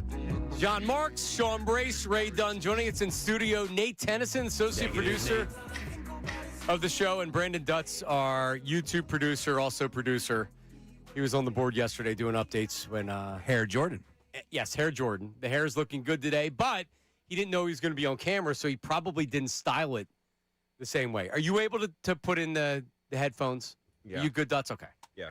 All right. There he is, Brandon Dutz. So. There you go. All right. So, as people, if you listen to the show, you know, Facebook. I re-signed up for Facebook, so I've been on Facebook for how long now, Ray? Like 2 weeks, a week, something like that. 2 weeks. Yeah, and like I'm going back and forth with scammers. I'm negotiating how much money they're going to give me. You're back on Facebook. I'm back on Facebook, right? I'm enjoying it for the most part. But Facebook Marketplace. First of all, who's bought something off of Facebook Marketplace? Right hand in the air. Sean Brace? Yep. Ray I've Dunn? negotiated. I've never actually settled and bought. No. No. These Nope. people are a little too finicky for me. Okay. Well, yeah. I've actually done that, and I've not bought something, but I didn't actually buy. My wife did. It was a water bounce house castle. You know, one of the big bounce houses that you can buy. Sure. And we probably paid like $25 for it, and Nice. we used it for years. Good score.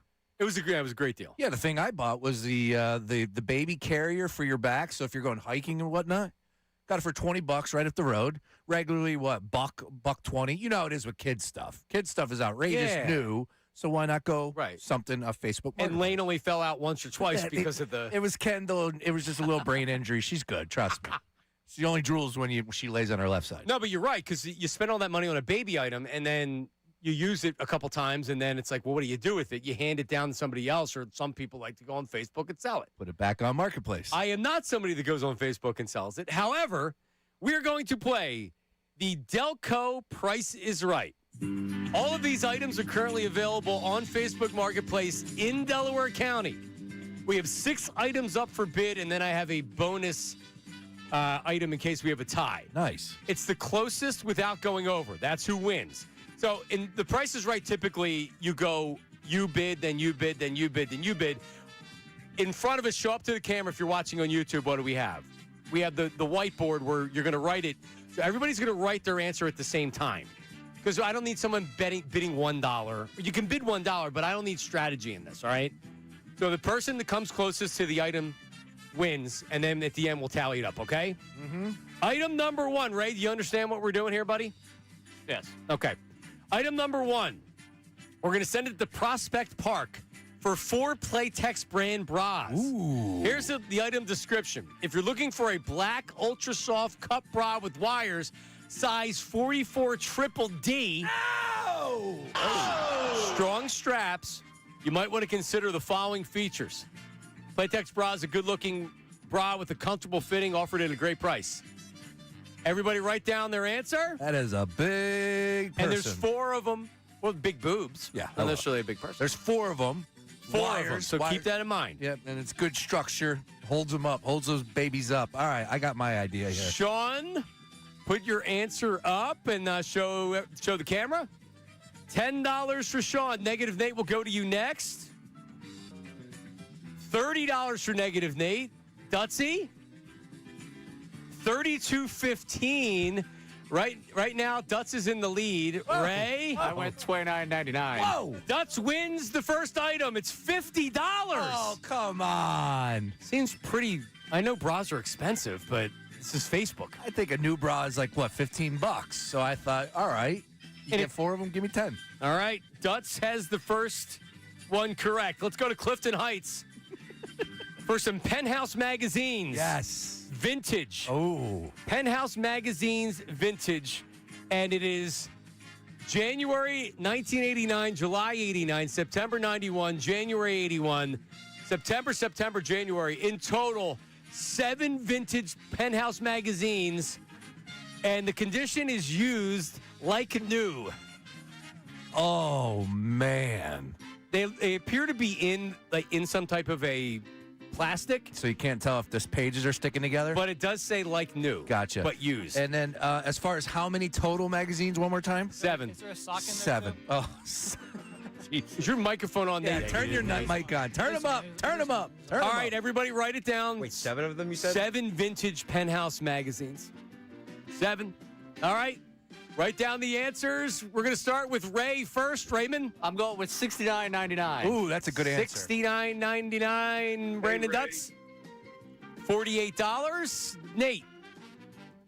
$69.69. What did you say, Ray? It's $69.99. Okay, and Sean?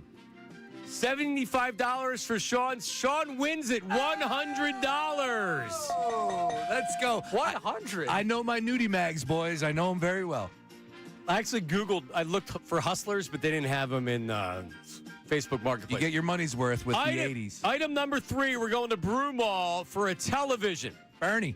A 45-inch TV, and it is cash only, and it works normally, is what the description is.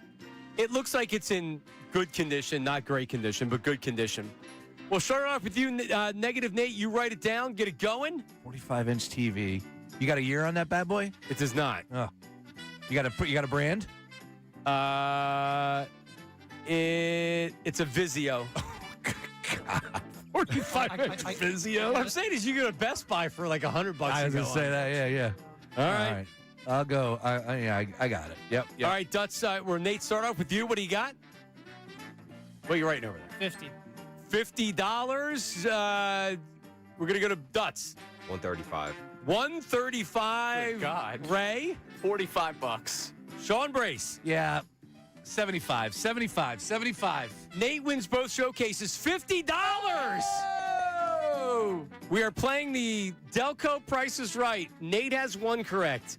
Sean has one correct. Ray has one correct. Dutz has no correct. Next item up for bid. How about we're going to Alden, Delaware County for some adult diapers? Ooh. Medium-sized 20 count in the package. There's four packages total. I'm looking for the price. These are each. They can be bought individually. Each. These are a Tens Care adult diapers, medium size. There's 20 in each package for one package. Not fitting me. Medium size. All right. Write it down. Might be a little snug for Sean. Yeah, a little snug. A little big for Dutz. Which you're doing for one package each, right? One package. 20 diapers. Snug. Oh. No, snug on Sean. 20. All right. Might be a little loose on Dutz. Who the hell is selling adult diapers? Somebody named Nina on Facebook Marketplace. When they fall off the back of the Landlord named truck? She's like, you know what? I can probably sell these still. All right, I got it. Or she stole them from her grandmother or something. Ray? I don't like my answer already. I'm going 65 though. $65 for a pack. All right, Sean? Kids' diapers are expensive. I'm not quite where Ray is. I'm going 30. Though. $30. Negative Nate. 45. $45. And Dutz? I said 19. I'm way off. Well, nobody wins because $6 is the answer. $6. Oh, we were all over. Someone should have bet $1. All right, next item. We're going to Aston, Pennsylvania, Delaware County for some toothbrushes. We have 1, 2, 3, 6, 9, 12, 15 total toothbrushes, CVS brand. These are new in the packaging, multicolor. The good stuff. CVS, again, 15 total toothbrushes. Write your answers down right there. One more after this, right? Or we have a couple more after this? All right, Sean, what do you got? I went $6.99. $6.99, boys. All right. Ray? $1. $1. Dutz? 15. $15. You have to show your answer so we know you're not faking it. $1 a brush. I said 32, excuse me. All right. 32. Negative Nate? $5. Sean Brace wins him $10 for the lot. Seems excessive. Yes. All right, so Sean has 2. Yep. Who's looking up toothbrushes on Facebook Marketplace? Hey, you never know, man. Me. CVS down the Multicolor, street, too. man. Multicolor's important. All right, so do we have so we have one last question here. Yes. And we have a tiebreaker if needed. Okay. Glen Olden, Delaware County. How about a thong? Description for sale: a pair of women's underwear from Maiden Form. They're new condition without tags. This pair of mesh semi-sheer thong panties are black with a high rise for a tummy smoothing. Oh, I like that. Getting aroused over here. And it's an extra large, by the way. Oh, extra large. All right. All right. Just all went right. away. An extra large thong. What do we got? 1. Delaware County. Oh, my goodness. This could be for the game. Yeah, we're going to go that. Ray, I'm going to start with you. I'm going with 40. I don't know. $40 for a thong. thong, man. 2 of them, right? I mean, it's Well, not, I said one. not a So celebrity. cut it in half. 20. We'll go 20. Listen. All right, Dutz, I said 40. $40. I said $10. $10. Sean? $4.99. Well, we have a winner of Delco Price is Right. And his name is Shawn Bray. $6 for the thong. Sean wins it. Let's go. Oh, man, I'll tell you what, this is what dreams are made of, boys. And Sean, you know what you win? You have to wear the thong on your head. I'm going to go buy it. And you have to wear the thong on your head. Congratulations, Sean Brace. Thank you. Thank you very much. It means a lot. Look, I think I know a thing or two about Delco, but when it comes down to it, you're talking my language. Nudie mags, thongs, toothbrushes, adult diapers. I mean, that's when you think of those items, you think of me. So, And Middays with Marks. That's it. The bonus item was in where it was Drexel Hill. Men's underwear, and this is a reduced price.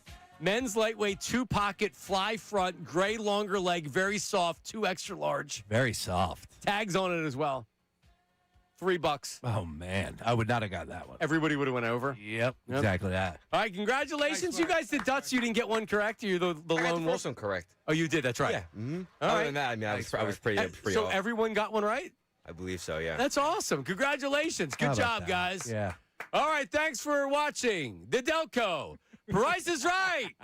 Coming up next, we have a pretty cool event that's coming up that we're going to announce. That's coming up next week. Also, the News at Noon featuring Mad Dog Russo, Lane Kiffin, and a brand new media beef. That's coming up next.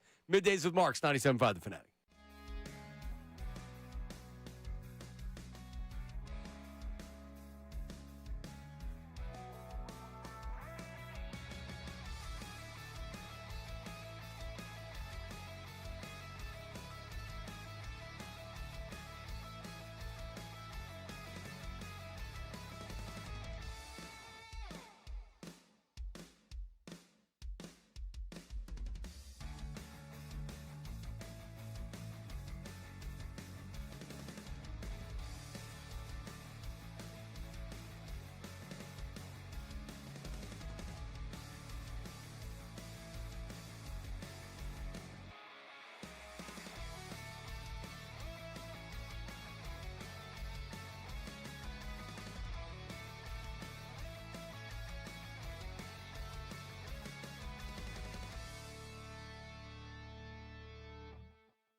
the text line saying about it. But I got some feedback is apparently Ray's never been panty shopping before. Yeah, I could tell. Yeah. How much for a thong? $100. 40 for 2. I mean, it's not used, Ray. I mean, it's not like a. You get better deals at Victoria's Secret, Ray. You could It's a name. great call. You can Maybe name. someday I'll go. Name a model, and she'll be selling used panties, and you can get one for cheaper than $100. Come Right. on, man. Right, yeah. Get your money's worth, Ray. Well, Ray's on the foot finder. He spends his money on Yeah. that. You know me. Tell you what. I did just fire up the Facebook Marketplace for just old time's sake. And I'm not retweeting what you just tweeted. I man. searched thongs. Did you? Yes. There are a lot of thongs for sale. I just think that's a, dare I say, a ballsy item to sell, right? Like, it's just like, wait a minute, hold up. Yeah. Oh, the tags aren't on. These people don't. Yeah, exactly. It's one thing if tags are on. It's another. I mean, it's just like, you know what it proves? People sell anything if they can make $1. Exactly that. What do No they- doubt about that.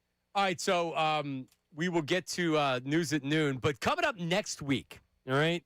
The Flyers had such a great season, and towards the end of the season, we were kind of kicking things around. It's like, listen, when the season does end, we need to kind of have an end of the Flyers year celebration / roundtable / like Flyers show.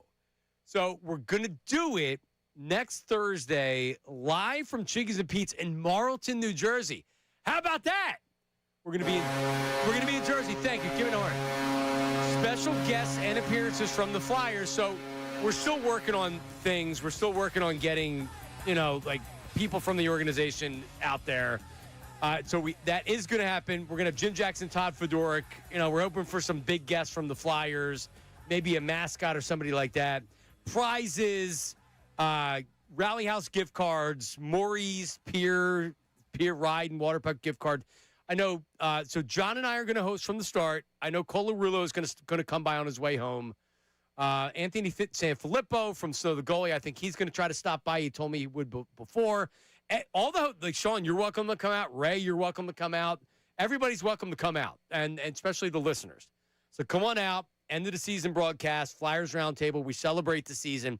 It's 1 week from today, 6 to 8 p.m., Chickies and Pete's in Marlton, New Jersey. And it's a great Chickies, Ray. I don't know if you've been to that Chickies. The way you were describing it, I think I've been to it. It's a monster. Yeah, with the big side area from where the bar is, with the big stage. It's a big center bar, and then there's a stage, and there's a lot of seating on both sides. The bar's huge. They have a great outdoor area. So I don't know, depending on the weather, maybe we do it outside. But it's going to be fun, and we're going to bring it.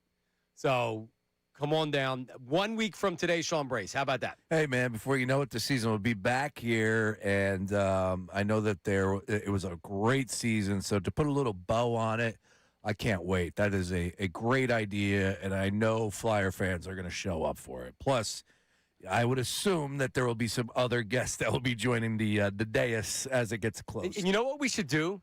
We should have a Flyers jersey party where the best Flyers jersey wins one of these gift cards. Ooh, no, I've had a bad jersey party before, and we had great success. There were a lot of Eric Snow blue Sixer jerseys. Nice. So maybe we do a Flyers jersey party where people wear their best / worst Flyers jerseys. You know what was a big one this year that I saw, and it's not a bad one. It's Bump.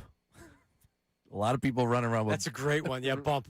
Nate Bump. A lot of people running around with Bump jerseys these days. By the way, the big show is going to be presented by Bet Parks Casino and Sportsbook app and Chickies and Pete's in Marlton, New Jersey, and of course, 97.5 The Fanatic, your home for Philadelphia Flyers hockey. 1 week from today, Chickies and Pete's in Marlton, New Jersey. Let's get to the news at noon with Ray. News at noon with Ray Dunn. News at noon with Dunn. Only felt right to hit that one after the last segment there. That's a good one. We're going to go to a classic in the news at noon. I don't know if you guys caught Mad Dog Russo in all of his best form yesterday and what he was mad about on First Take. He was mad that he missed the Knicks game. He missed Knicks Cavs. The reason? He didn't take just one. He took 2 Valium. He was out by 8:15. Here he is explaining what happened to him. So last night at 6:30, I was a little wonky and late in the show. I took a Valium. I had my kid driving. I'm not going to drive down to Connecticut, Stanford. At 7 o'clock, I get nervous again. I took a second Valium. He missed the next game. I got the thing done in good shape. I promise you that. I got that MRI done. I was a happy camper. Here's your problem. I was in bed at 8:15. I didn't know the Knicks came back until this morning at 7. Wow. That is true. What comeback? I didn't know anything about a comeback. I had to watch the highlights. That's a terrible job on my part. Isn't this the second Valium story? He's dropping Valium references a lot right now. Been popping a lot of volume lately. Well, he did have an MRI, and as a guy that had an MRI because of my shoulder as well, my back, right here in the neck, that MRI sucks, dude. Oh, it is tough. Like, I'm okay. Like, I'm good, and then you got to do it, and then you got to lay there. Not only was I dealing with pain, but, man, it does freak you out. Yeah, no, I understand people wanting to be a little dopey. Yes. And take a little snooze. Yes. Yeah, for sure. He did struggle, I guess, the first time. He couldn't get it done, couldn't finish, so he was a little worried about that. But you're right. He is talking about popping volumes. He's got a lot of volumes just laying around the house. At 3 o'clock in the morning, I had to pop a Valium. What? I wake up this morning, I'm tired. Yep. Well, he's also talked about gummies and things like that. I don't like Mad Dog. Listen, he's everybody. Mad Dog's a party animal. Prescription medication and a little party at Mad Dog's. Still worried about Mad Dog?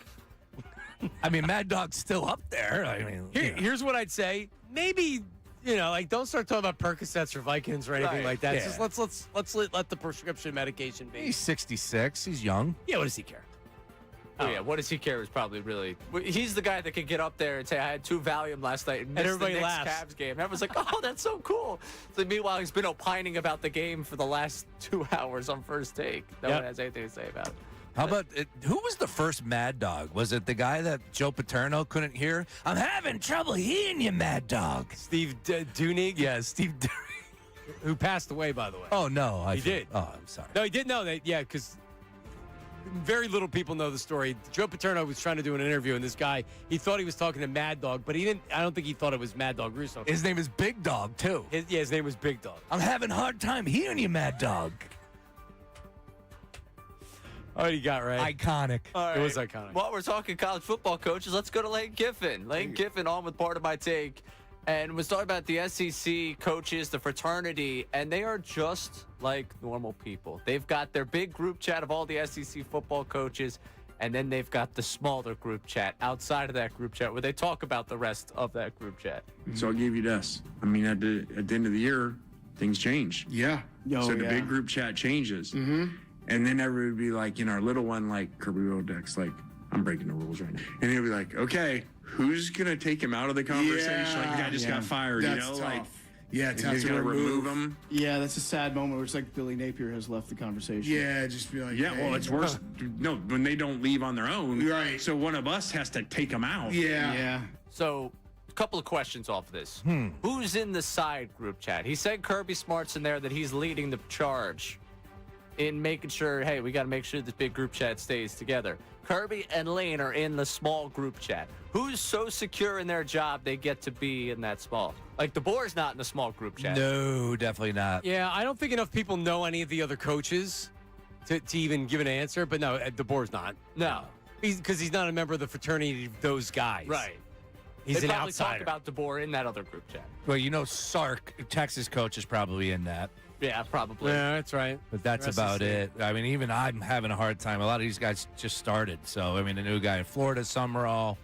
But, yeah, that is interesting. I don't know. Those guys fraternizing on the side. I know they're all homeboys. Like, kind of weird. What are you talking about in that group? That's the second question here. What are you talking about in the big SEC football coach group chat? I think Lane's full of crap, just in general. Could be. He's something. He's something. He's something, because what else? He just said something else that was notable. They just brought back Coach O. Well, no, I know Eddie Ogeron came back, which is awesome. He's going to be on their staff. But he said something else, I think, in the same interview. Lane Kiffin is going to be really good for college football being in LSU. I don't know if it's going to be good for LSU. It will be, but for how long? Yeah. Well, that's the whole thing with Lane. It's good when it starts.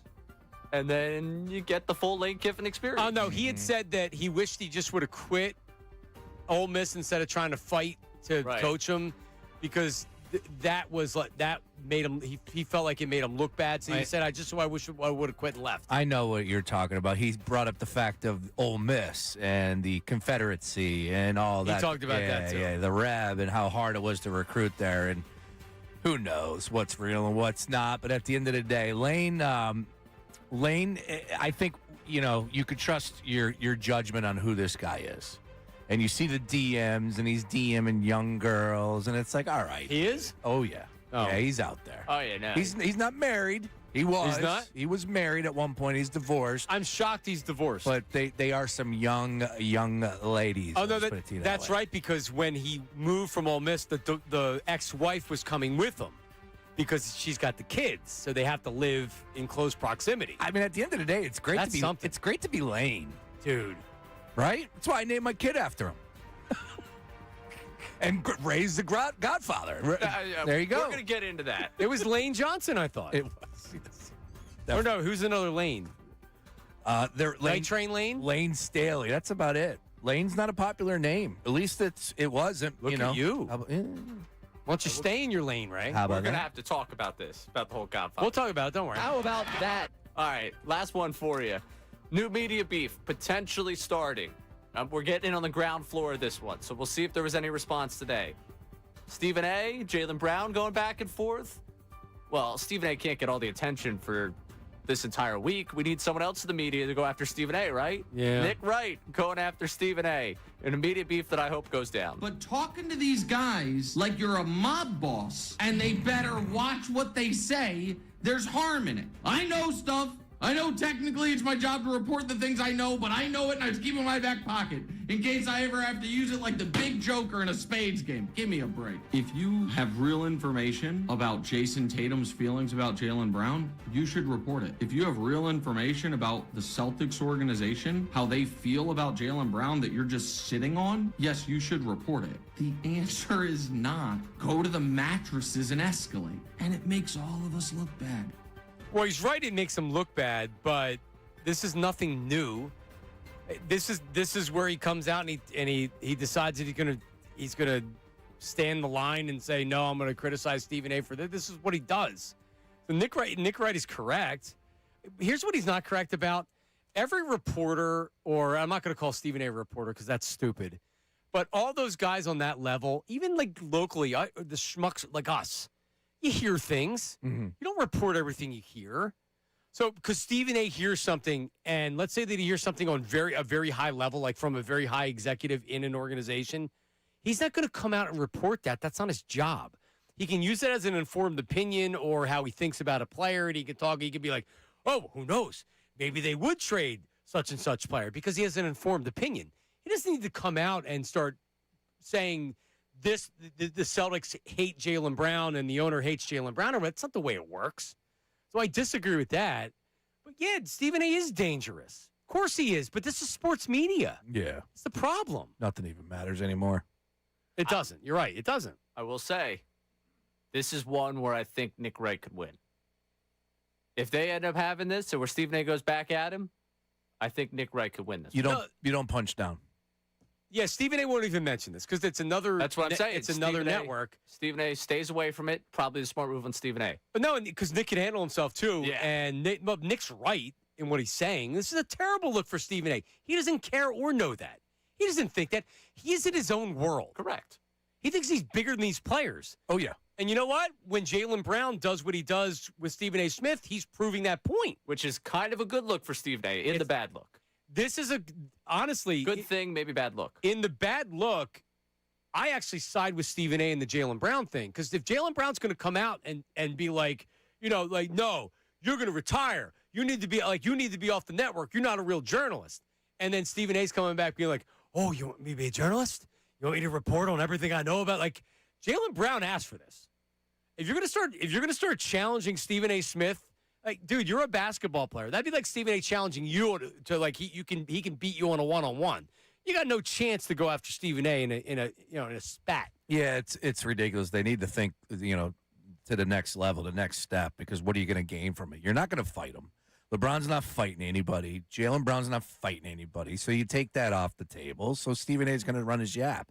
At the end of the day, it's coming through like sports media more and more, like WWE. It really is. Just like these storylines and the fights and this guy's joining up with this guy. Like, it's more of that. It honestly reminds me of wrestling. But no, it reminds me of politics, which reminds me of the world. This is the same thing. You're getting a reality TV star that's president, and now our whole world is reality TV. Yes. And it's sports media is reality TV. Yes. CNN, Fox News. It's like there's no real news outlet outside of the Associated Press. I trust Facebook Marketplace. That's right. where Yeah. I go. You have Facebook. That's you it. have there's a video that's circulating on social media today of Harper of the Spurs trying to come back into the game. Yep. And someone put out there that a FanDuel employee told him he wasn't allowed to go back in the game because that would have affected over and unders and things like that. It's pretty funny. And people actually believe it. Oh, of course. That's the danger of it. Most people see it and be like, oh, my God, I can't believe they're doing that. We're cooked. We're cooked. Yeah, we're cooked as a society. We are. Yeah, I think we all need to agree on that, right? I don't think I'm stating anything that nobody's. I think we're absolutely cooked. We are. Yeah. The 90s was the best. Honestly, I feel for you, Ray. I do. The 90s was the best generation. It was the best time to be alive. Don't feel for Ray. At least we lived that, John. Ray's doing Unfiltered yesterday, and they're on TV, and for like the last hour because the Phillies was on before that. I don't know what happened, but all of a sudden people start texting into the Davis Honda text line inquiring about Ray. Was this just you hear Ray said it happened? Oh, look, Ray. Does this happen on a normal basis? That? Well, I'm not on TV on a normal basis, so you can never really say. So but what I'm saying is, on a regular day, are you getting people that are texting about you on the Davis Honda text line? Not when you're on TV and doing Unfiltered. On a regular day. Well, yeah, they're reacting to what you guys are saying about me. That's what the text line. Right. Yeah. Okay. But you don't typically have people throwing themselves at you on the text line. No, that doesn't usually happen. So yesterday you're on TV. Was Bill asking for this, or what was going just on? Happened. So 2 independent women texted in on the text line inquiring about Ray. And so what did they say on the text line, Ray? They were asking one asked if I was single, which led to a conversation of, yes, Ray is single. He's a single guy. And then another one texted, I didn't realize Ray was single. And then she proceeded to say that I have another DM waiting for me on my Instagram. So this went from text line, Davis Honda text line, to your personal social media accounts. Yes. How many? The 97.5 account. Oh, no, so it wasn't yours. It was my account, but like the... Okay. Oh, yeah, because Ray's got to have Not separate. my personal account. Yeah, he's got to have Professional account. family pictures, and then he has to have the regular account. All right, so how many women reached out to you? I've received 2 DMs from 2 different women. Wow. 2 DMs. How about that?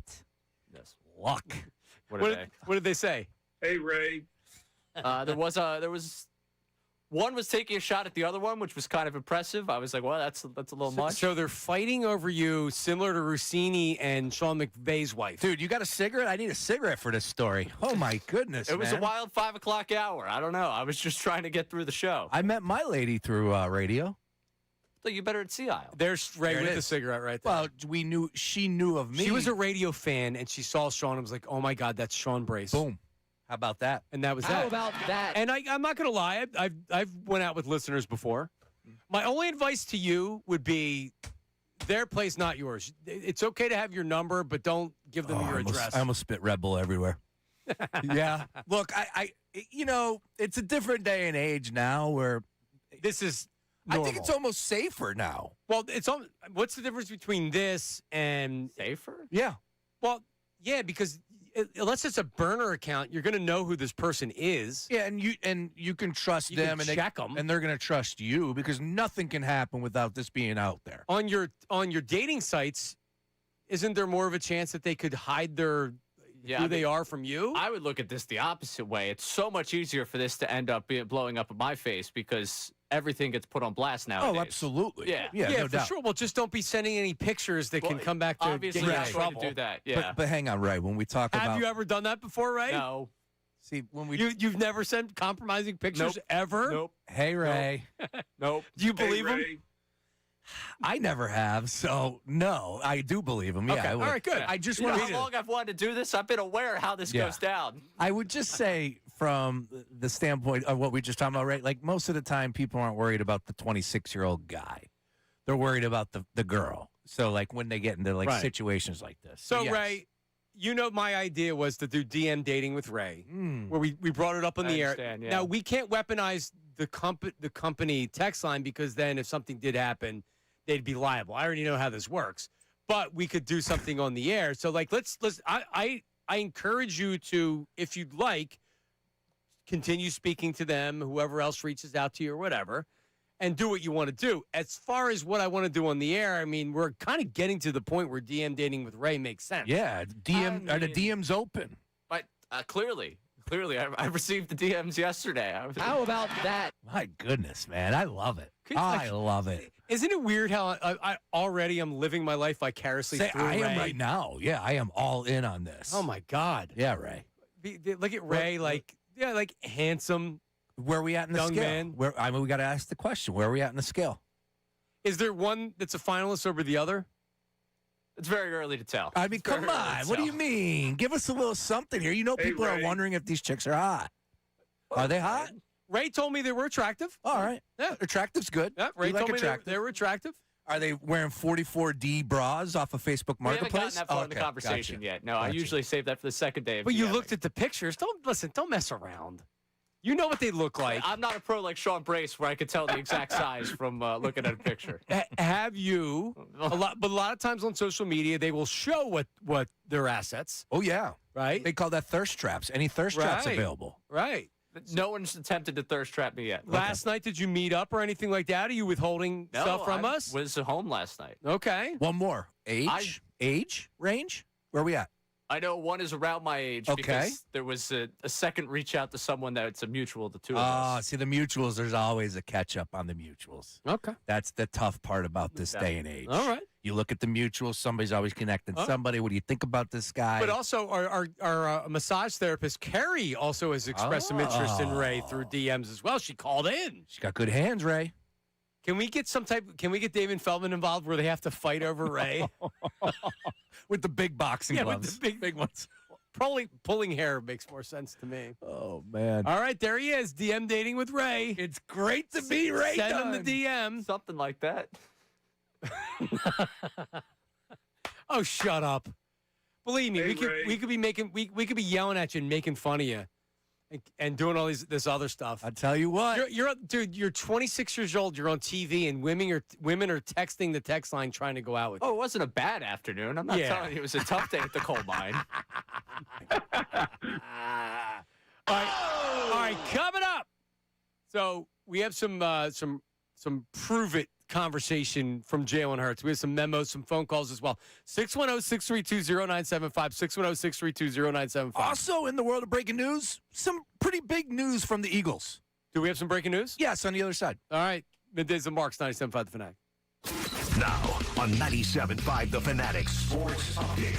Bills fall to the Reds. Some raids on for this Fanatic Sports Update. Yesterday, the Phillies lost 9-4 to the Reds. They lose 2 of 3 against Cincinnati. The first series loss under Don Mattingly. A tough one for Aaron Nola. He goes 5 innings, allows 4 earned runs. The bullpen, also a tough one, allowing 5 runs in the game. After the game, Nola talking about his start. Not that great, honestly. I felt better today. I missed some balls over the plate, and they capitalized on them. Tough one again.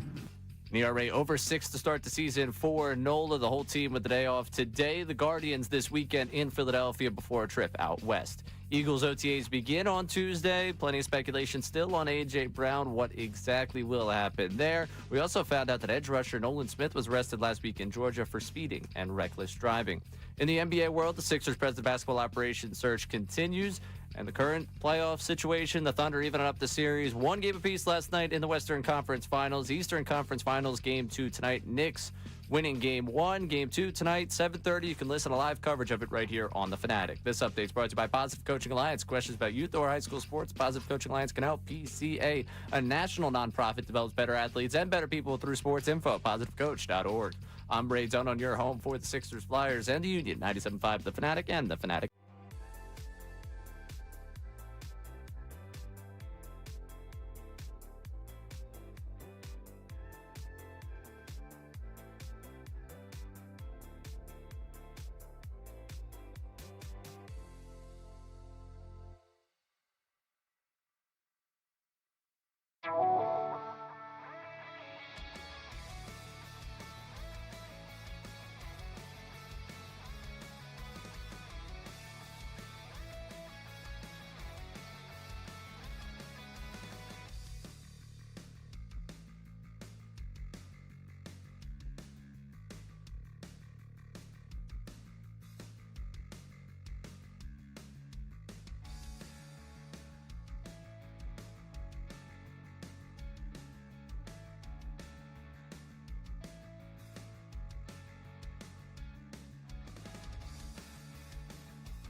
Mark, Sean Brace, Ray Dunn. As I didn't know this, and you told me after we went to break, what is happening today with the Eagles, Sean Brace? Hell yeah, man. Really excited to finally hear from the new man on the offensive side of the ball, Shawn Manion, offensive coordinator hired back on January 29th. He is being made available to the media today around 2:30 live from Jefferson Health Training Complex, formerly known as the NovaCare. First time he is having is this a press conference in like the press conference area, I'm guessing? Yes, and Vic is going to speak as well. So you got Vic and Shawn Manion, both coordinators available. But obviously this is a big deal because we're hearing from Shawn. Yeah, so you like what exact so you're if you're tuning in, what do you wanting to hear from Shawn Manion? And I'll say almost similar to Bob Myers, I don't know if you're going to get a lot of answers. Mm-hmm. It's an overall vibe. Is he a good like when you listen to Patullo speak, it sounded like he took his cues from Nick Sirianni, which is not necessarily a good thing. Nick Sirianni doesn't say anything, but for him it works because he's just rambling on and talking in circles, but he doesn't give you anything. Values. Right. He doesn't give you anything We all where it's fertilize. like, right. He's not ripping the players or he's not giving you insight to where it's like, oh, they don't believe in Jalen Hurts. With Manion, I feel like he's smooth. And without ever really hearing him talk, based on what everybody says about him, he seems like he's a really intelligent guy that people like, and he works really well with people. Yes. He works really well with the players. They all rave about how smart he is and detailed and hardworking and all that stuff. So I just like overall, I think we're going to listen to him. We're going to be like, oh man, he's awesome. Yeah. He's great. He did the Senior Bowl, whatever it was, down in Texas, and he was out there. He called plays for that, and he was very open with the media members, and there was a lot of football conversation, right? A lot of those the sayings, and of course like the running back and the 13 personnel. A lot of those mentioned. I do because I did a lot of 12 and 13 personnel. Because isn't the 13 personnel with the McVay offense? McVay likes to have lots of tight ends. Correct. So that you have 3-4 tight ends on a team. Yeah. So look, he does like tight ends, McVay. That's hello. For sure. Yeah. Ask Diana. At the end of the day, I hear what you're saying. You're right. Like he's not going to give us much. You want to hear like not enthusiasm, but you want to hear like happiness. You want to hear like an understanding, maybe to a point of like some of the questions, right, that we have about Jalen Hurts. But put all that to the side. Like if you could pen him down, and he's got to give you an honest answer. One question. What's your evaluation coming in of Jalen Hurts, the quarterback, throwing the football? That's your one. Yep. Okay. Yeah, truth serum. What do you think? Because, I mean, someone's going to ask a question about one of the criticisms of Jalen is throwing against zone and the middle of the field. There's the throw chart. You can't run away from it. That's an actual fact of where he likes to throw the ball. I mean, like, it's not even, like, at this point, I don't even think you run away from it. It's just like this is where he prefers to throw the ball, right? What Manion needs to do is be like, okay, how do I make him comfortable making these other throws? How do I like, because Jalen Hurts isn't throwing guys open. The offense isn't getting guys open on scheme. It's more or less you're winning one-on-ones. So if A.J. Brown wins a one-on-one, if Devontae Smith wins a one-on-one, Jalen wants to throw to open guys, or he wants to throw the ball deep, and then you're relying on a 50-50 ball. So what I want to know from Manion is, like, how do you get Jalen? How's he look so far in what you're trying to do? And, like what is your offense? Like, how are you going to get guys in situations they haven't been before? How do you evolve as a passing offense? I like that. Do you know Shawn Brace from the tournament when he was UCLA versus UConn? Shawn Brace stocked you out. First guy in Philly. Was that really a picture of you, or was that not? Oh, it was. Right. What would be your one question? If he was automatically going to give you the honest answer, where are you going? Yeah, I think the Hurts thing has to be the question. Okay. I would believe Hurts could run the like. You can't ask him that point blank today because he's going to say yes, of course. But do you believe Hurts could run the offense that you want to run here? I hope he goes stepbrothers full of it. Like we finish each other's sentences. Like I love Jalen. Well, something a little different right there. What's the working relationship like with Nick Sirianni in relation to the offense? There you go. Because I would like to know who's calling. Hey, is he like popping his head in like, hey, offense meeting going great, or is he up in front of everybody? That's a good one, and that's where you're looking for what the answer would be, because it is. mean, I don't think Nick's talked about it because remember, the Eagles at the end of the season we're going to be strong on Nick Sirianni. We're going to make sure it's like Nick's an elite coach. Nick's an elite coach. We're not going to show any weakness. Nick's an elite coach because they're giving the offense to somebody else. So we can't act like Nick doesn't do anything because that's what a lot of the public's saying is what exactly does Nick do? So they were putting it out there. Nick does a lot, but ultimately, hey, Shawn, you have full autonomy on your offense coming in here. How much of the offense is Nick going to be involved in? And if he's smooth, he's going to be able to answer that question, but also let people know this is my offense. Well, I mean, if he's coming in running that offense, Nick has nothing to do with that offense. Yeah. Mine would be because you continue to hear his name mentioned with some of the best names as far as calling plays. McVay, we hear about the plays, the guys, LaFleur, the coaching tree. So I would say, you've been around some of the big systems. Do you feel like you're at that level, or are you still trying to figure out your identity? Again, people are putting him on a pedestal. He's 33 years old. And this is the guy. This is the chosen one. We're hearing everything from, hey, man, if this offense hits its stride, they might have to make a decision about whether or not they keep Nick Sirianni at the end of the year or they're going to lose another offensive coordinator. The dumbest coach in the world. He also hasn't called plays before. No, he hasn't.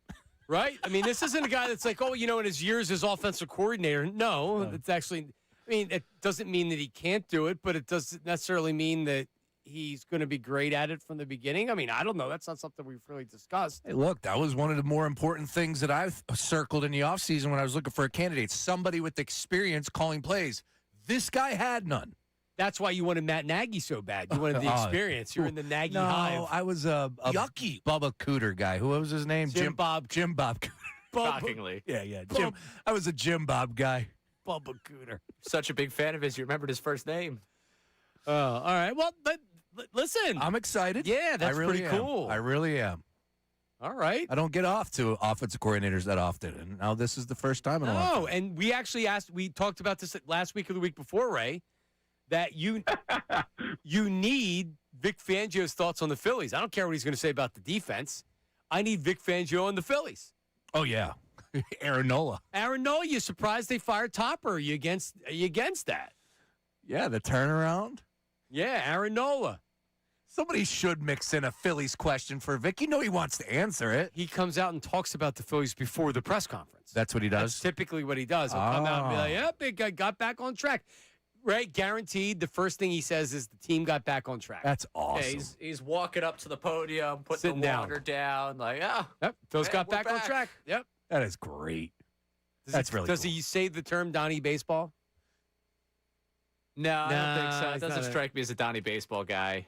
Hey, and one more thing real quick. I have something that I want to pitch to you on the other side about Don Mattingly, and it's from last night, and it really jumped off the picture at me. I'll just say that. Okay. It's a good tease. All right. Also, the latest with the Sixers president of basketball operations search. We have an athletic report regarding it. That's coming up next. Ish will get you as well. Middays the Marks, 97.5 Fanatic. Got something to say about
Come on.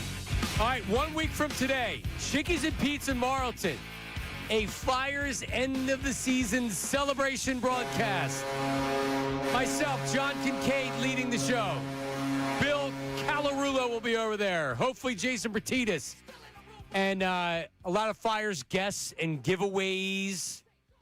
Don't let me forget the jersey idea. I think that can get a lot of people there. Do you have a Flyers jersey at home, Ray? No, I do not. I'm going to need to buy one.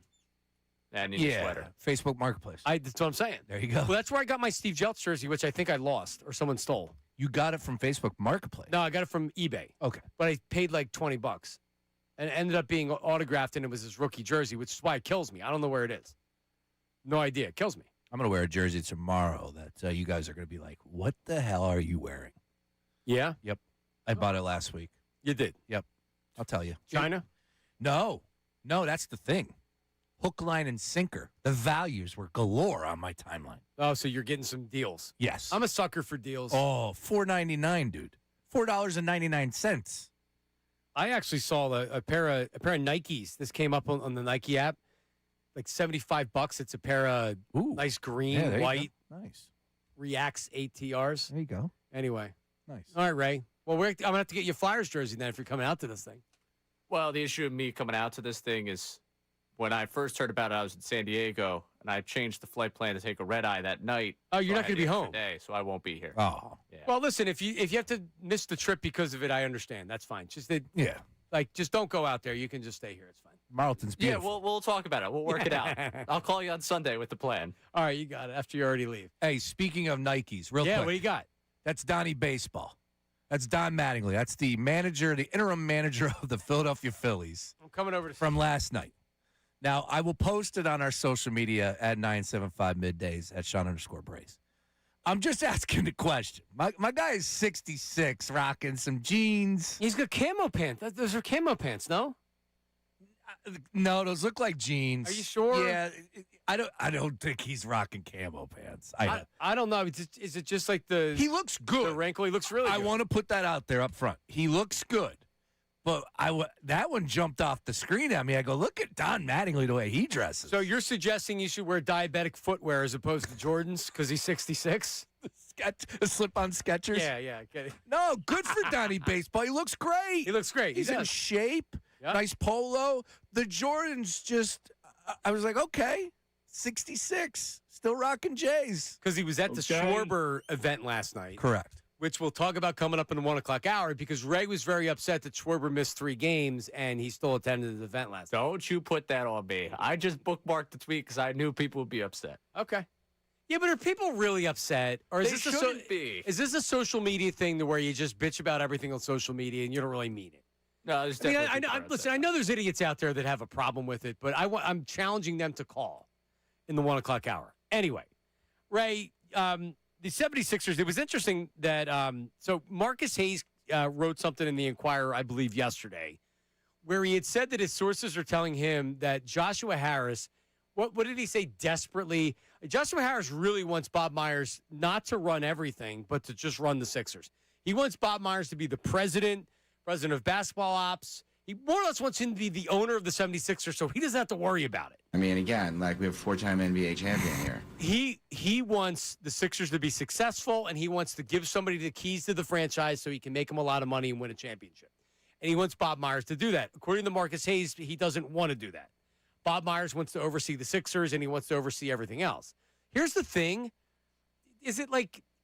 I was talking to Bill about this during one of the breaks, and he's like, oh, well, this could be a disaster because Bob Myers doesn't want to do it. Do you really need to devote 80 hours a week to running the 76ers? We're not talking about day-to-day stuff. Bob Myers is going to be like, okay, we're going to trade for this player. We're going to trade for this player. We're going to sign this player. We're going to do this. We're going to do that. The other stuff that involves running the franchise on a day-to-day basis, he doesn't want to do. Does that really matter? You know what matters?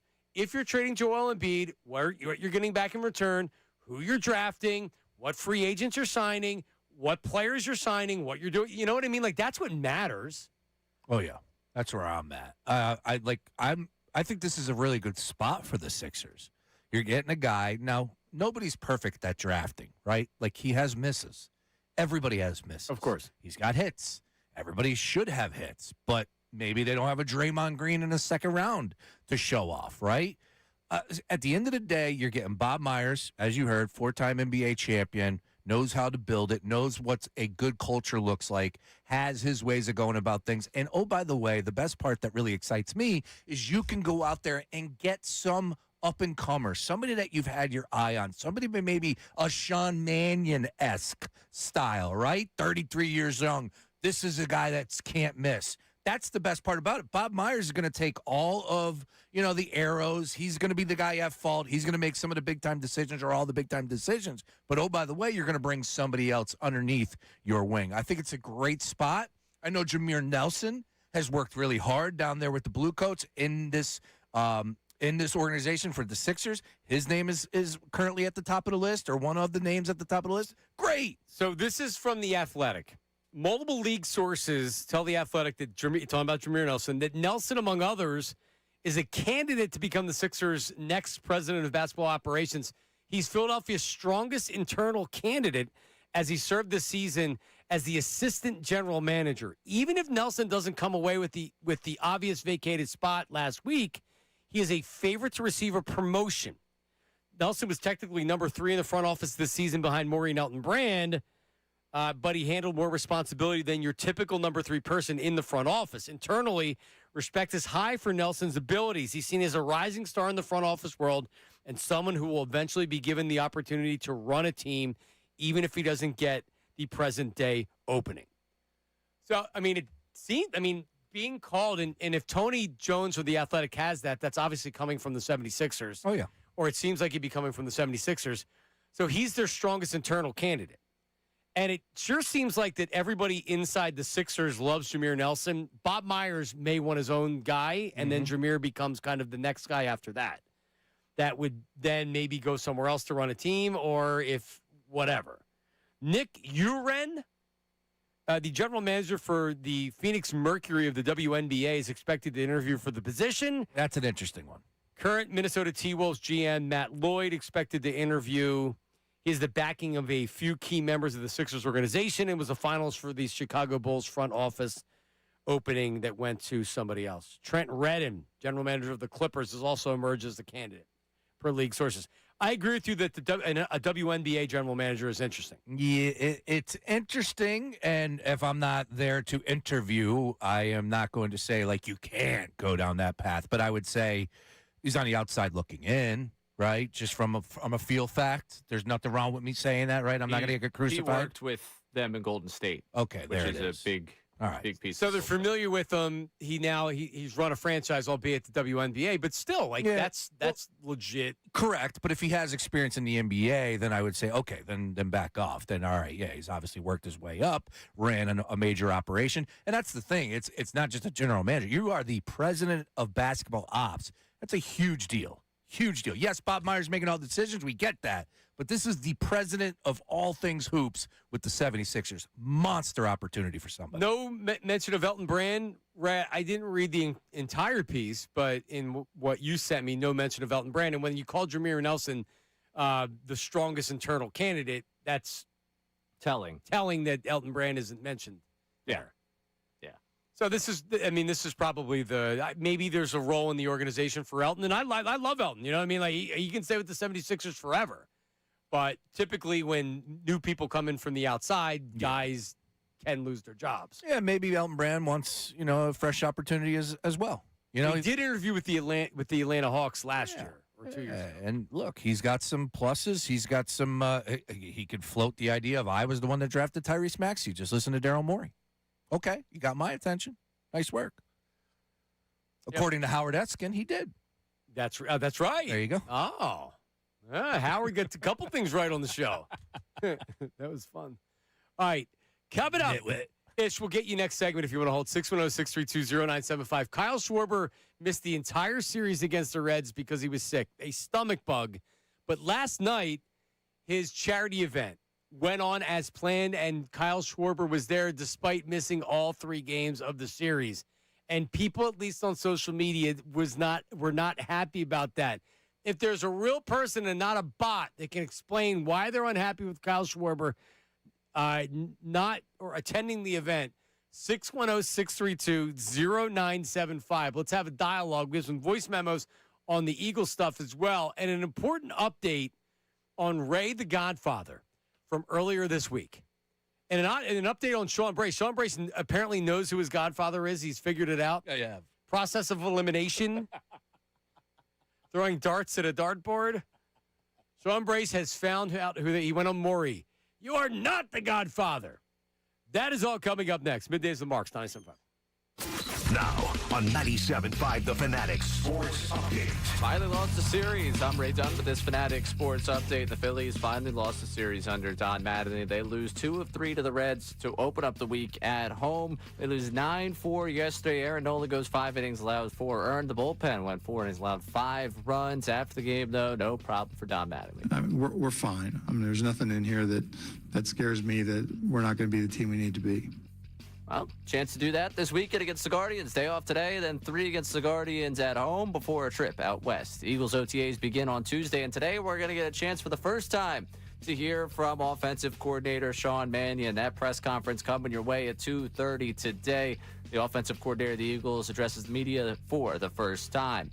What will be asked about? Probably Jalen Hurts, the new offense, Nick Sirianni, and maybe a little bit about that speculation on A.J. Brown. We'll keep you updated on anything going on with A.J. Brown. Sixers president of basketball operations search continues. Some names coming out in the Athletic, according to Tony Jones. One of them, Jameer Nelson, as an internal candidate for that job.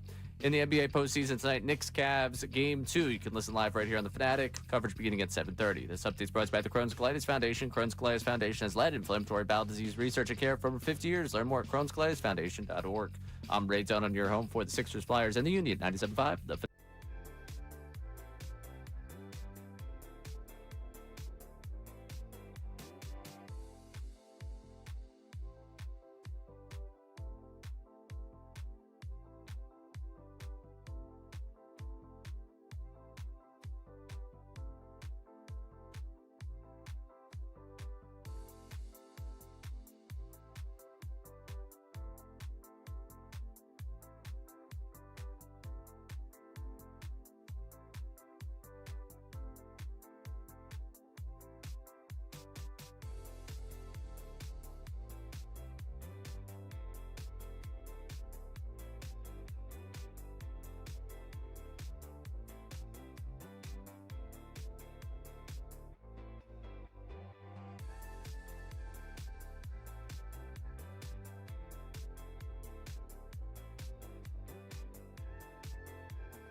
Yeah. All right, we're back. Middays with Marks, John, Sean, Ray. Hey, Ray. And you at 610-632-0975. That's the phone number. Ray, we may have to go to the text line for somebody that's mad at Kyle Schwarber for hosting his first responders and military families charity event last night. Him and his wife, Paige, hosted a sold-out block party at Union Transfer, bringing together athletes, celebrities, and community members to support first responders and military families. Guests were welcomed with performances from the Philadelphia Police and Fire, Pipes, and Drums, introduced by Tom McCarthy before Kyle and Paige Schwarber officially kicked off the night. There were live and silent auction items. Some of his teammates, I don't know if all the teammates were there. Donnie Baseball was there as we Donnie saw. Baseball. Right? And it's benefiting several organizations that support first responders, military personnel, and their families. And like I could go on, but that's pretty much Kyle Schwarber's great dude. A lot of times the high-profile players, this is what they do. They start a charity event. They start whatever. And then, was it Nola that had an event before? People were saying that Bryce didn't go, and they were mad at Bryce for not going? Yep. Because Bryce was there last night.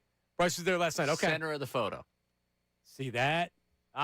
They're taking the photo, and someone said, hey, Bryce, right here. Center photo. Right? Well, because remember, you got killed for not going for the Nola thing. But anyway, so if you think about it, over the course of an entire season, these guys don't get a lot of day offs. So when they get a day off, a lot of times this is when they say, okay, does anybody else have any event going on? Okay, we're going to do our event this day. Or, because there's a day off tomorrow, if they have a day game. So they have a day game, they have a home game Friday, and they're off today. So it's a good time to say, hey, guys, because you want your teammates to come out. So I'm going to do my charity event. We have a day game, do the charity event that night. We're off tomorrow, so you don't have to worry about that. So that's what Schwarber was doing. Unfortunately for Kyle Schwarber, he was sick. He missed all 3 games in the series against Cincinnati. He had a stomach bug. Was available to pinch hit in 2 out of the 3, though, correct? And he was at the park. Keep in mind, and some people will say, you're soft, like John Kincade. Yeah. It was in the 90s, and if he did have a stomach bug, which I still continue to have, do you really need Kyle Schwarber playing 3 games in the heat if he's throwing up or he has something going on with him? It's not a playoff game. It's May 20th. It was today's 21st. So it was May 20th yesterday. Dude, for me, it was, is he okay? Okay, it's a nothing burger. Yeah. Yeah, you can get the games off. Let's play 40 games in a row now. Hit some more home runs. But he attended the charity event last night, and I saw it like Ray did, where people in the replies were pissed.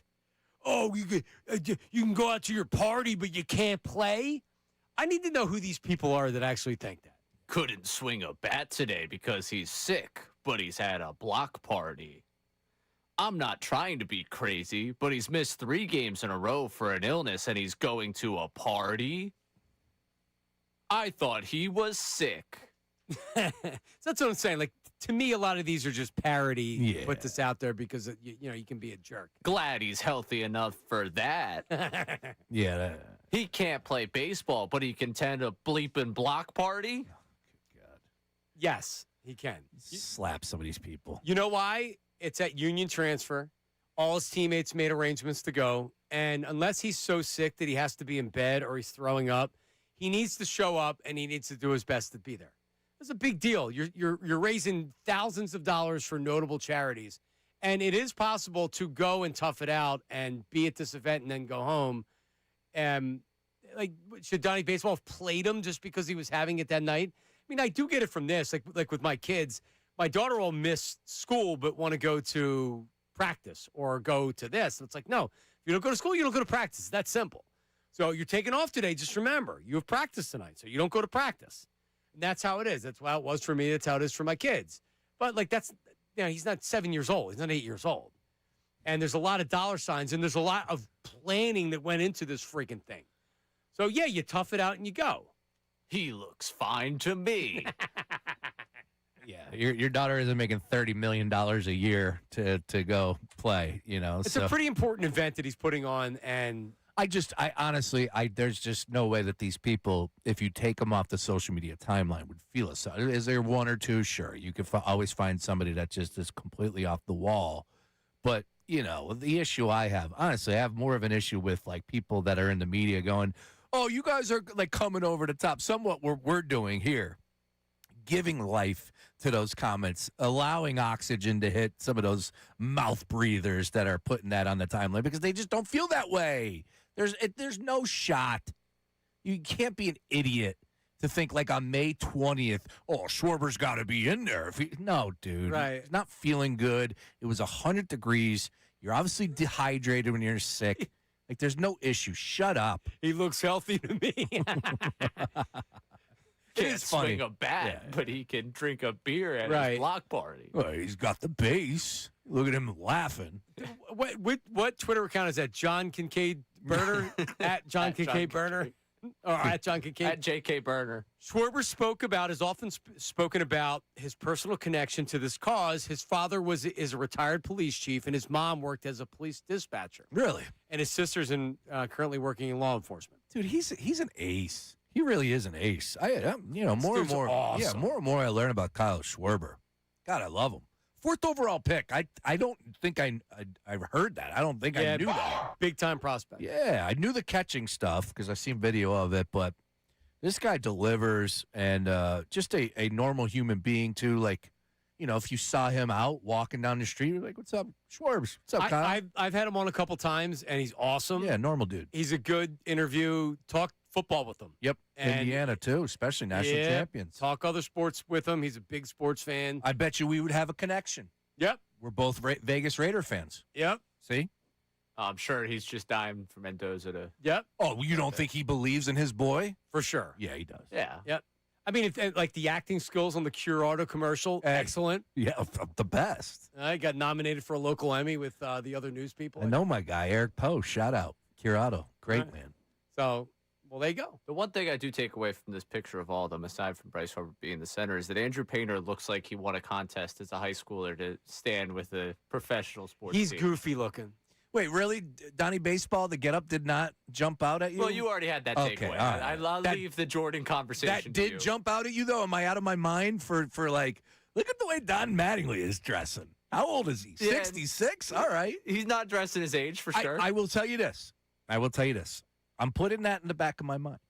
As a man that does not dress my age, and I get told that often on social media timeline, you haters out there, mean people. Yeah, but it's our generation that like I'll be 50 years old in December, and I'll still be wearing my hat backwards. Good. Because guys that are our age, that's the way we grew up, and we're not changing. No, I just, and I'm not going through a midlife crisis by like, dressing like I was in high school or anything, but, I want to be comfortable. I want to look good.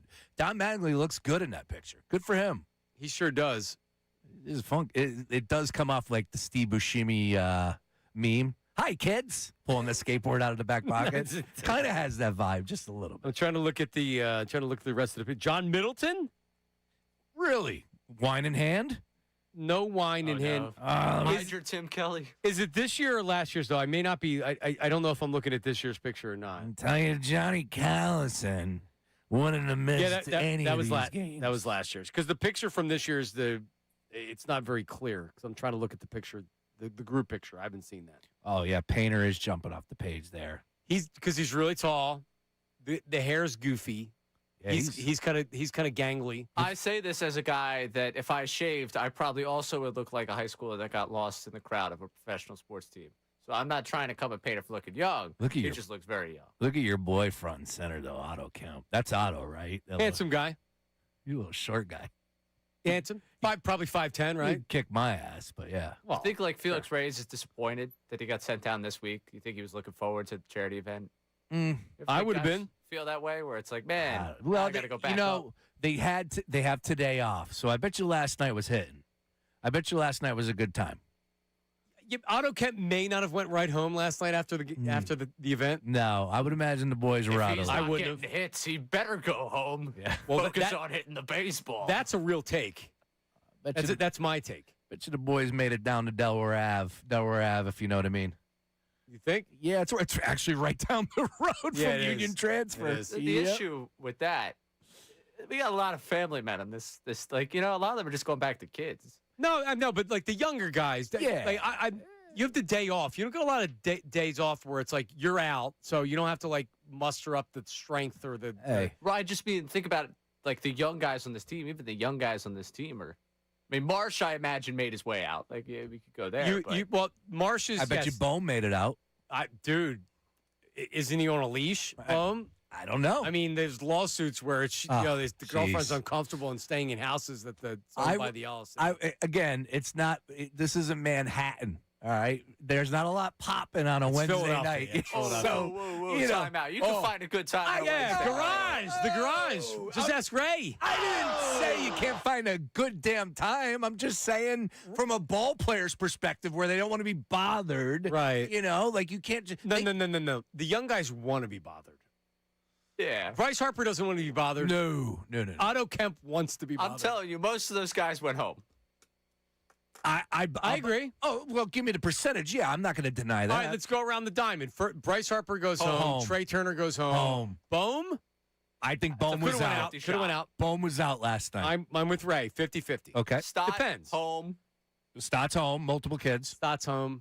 JT. Home. Who in the starting rotation's going out? Crawford might have. You know what? Crawford might have took. Hey, let's go ahead. Why not? Why not? Crawford and Marsh. Whoever's playing center field. Adolis. Marsh. Definitely out. Adolis. I don't know enough about I don't know enough about him. He's in his mid-30s at this point. Dude, all I know is he can play the hell out of right field. Yeah, defensively. How can we get him to hit the damn ball? You can't. That's the great question. Otto Kemp out. Yes. All right, Otto Kemp out. Otto Kemp looked handsome last night. He did. He looked good. He was dressed to impress. He wanted to go home. Well, Wheeler home, Nola home. Here's one for you. Ready? Sanchez home. Just looking at the picture, Luzardo was out last night. He's married too, though, isn't he? But still, you could go out as a married man. And Luzardo's He could also just look good for a charity. good-looking guy. No, you're right, Ray. Absolutely. 'Cause I would have. I'm married. I'm not going to look like a slouch going out. All right. Well, I like this game. Try to get some more information. Well, I mean, think about it. On a Monday, Ray drank 5 beers. Yes. And we agree there might be a problem with Ray. Also, let me just say this as a man that likes to say, yeah, I had 3 beers when I really had probably about 6. I'll take the over on 5. You never just nail your number. You never do. I said 6 at first, and I realized, no, it was actually 5. Yeah, all right. Granted, 2 of them were ballpark beers. Yeah, exactly. So, they don't count it. Now that goes to 7. They're like the drunk cigarettes for Ray. The ballpark beers don't count. I made sure there was no drunk cigarettes Monday night. Hey, Ray. All right, let's go to Ray, one of Ray's best friends, Ish in Levittown. What's up, Ish? Hey guys, how are you? Hey, Ish. Hi, Ish. Not really. Sorry, can you hear me? Not really. Oh, I'm sorry. You're in a pineapple under the sea? No, I want to talk about the AJ Brown. Yeah, Ish, man, you're. No, you. Do we agree? It's not. Yeah, you really do sound like you're in a pineapple under the sea. He may be at work or something like that, and he's trying. I don't know. Gotcha. But we can't. It was very. It was bad. Whoa. Sorry, Ish. You waited a while too, so we appreciate you, man. Just so you know it. All right. Well, they go. Is he better now? All right, Ish, go ahead. Hey, hear me better now? Much better. Oh, Much very better. nice. Okay. I'm sorry about that. I'm at the library. I just have a question. I think the fans have to slow down on the upcoming season because AJ Brown is getting traded. So I think the season is going to be a little slow, and I don't know how it's going to turn out, especially with a new offense coordinator and with players returning and the defense. I think our record we'll probably win like 8 games this year. I don't see us going to the playoffs, and that's in my opinion. Wow. See, I was about to say Ish is trying to temper everybody's expectations, saying just calm down before we anoint them back in the Super Bowl. You're going 8 wins this year? 8 wins. We have to replace A.J. Brown, and if you look back on the history of USC wide receivers, none of them turn out good, and I'm just afraid of us losing them. That's it. And is Ray there today?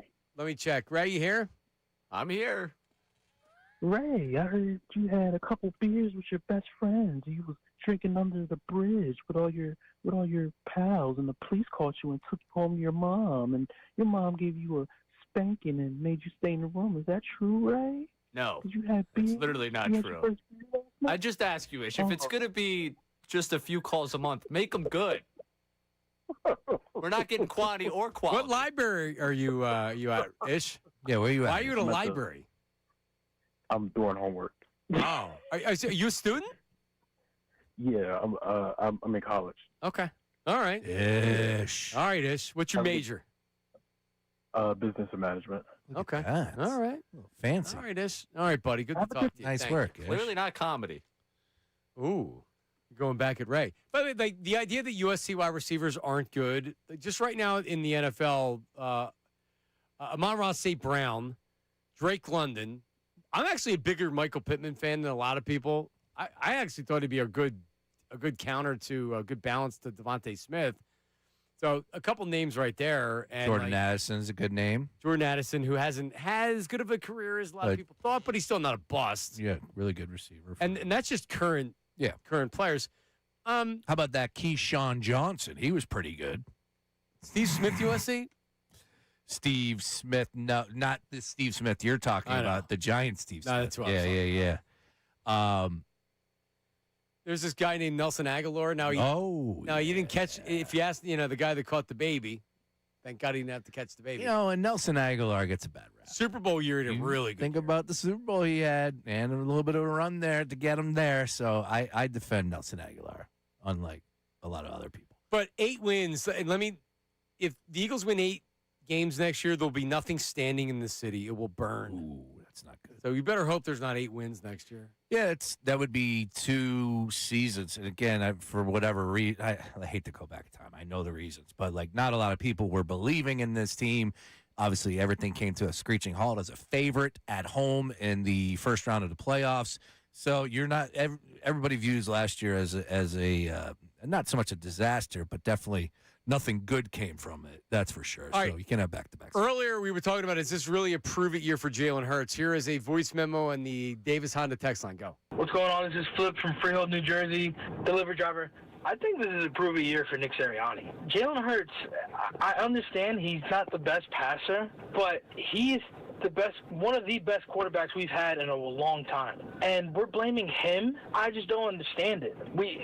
Look at Lamar Jackson, look at Joe Burrow. Those guys haven't been to the Super Bowl. And this guy has been to the Super Bowl 2 times and outperformed Patrick Mahomes twice.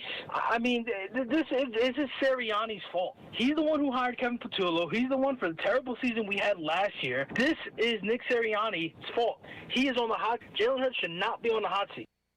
Hotter seat is Jalen Hurts than Sirianni. I feel like if there isn't a great year this year, Sirianni will be defended by the organization because he's done everything that they've asked him to do. Core values. Right? I'm not telling you that he couldn't be whacked because ultimately there's only so much you can do to save somebody. Yeah. But is he on? If you're an Eagle, you're on the hot seat.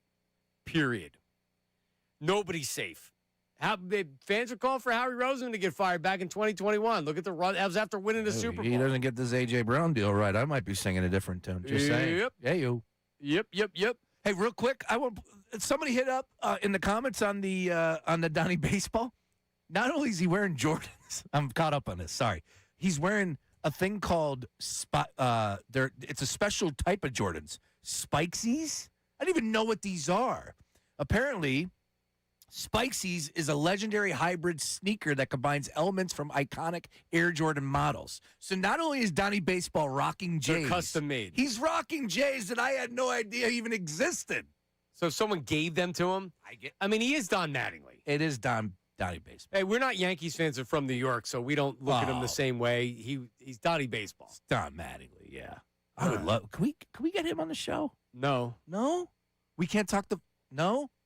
Oh. Ray? No. Yeah, I would say no. I would love. I would love. No. Oh. I would say no. Yeah, keep going with the questions. Can we get Howie Roseman on the show? No. How about Nick Sirianni? No. I would say no. A.J. Brown? I would say no.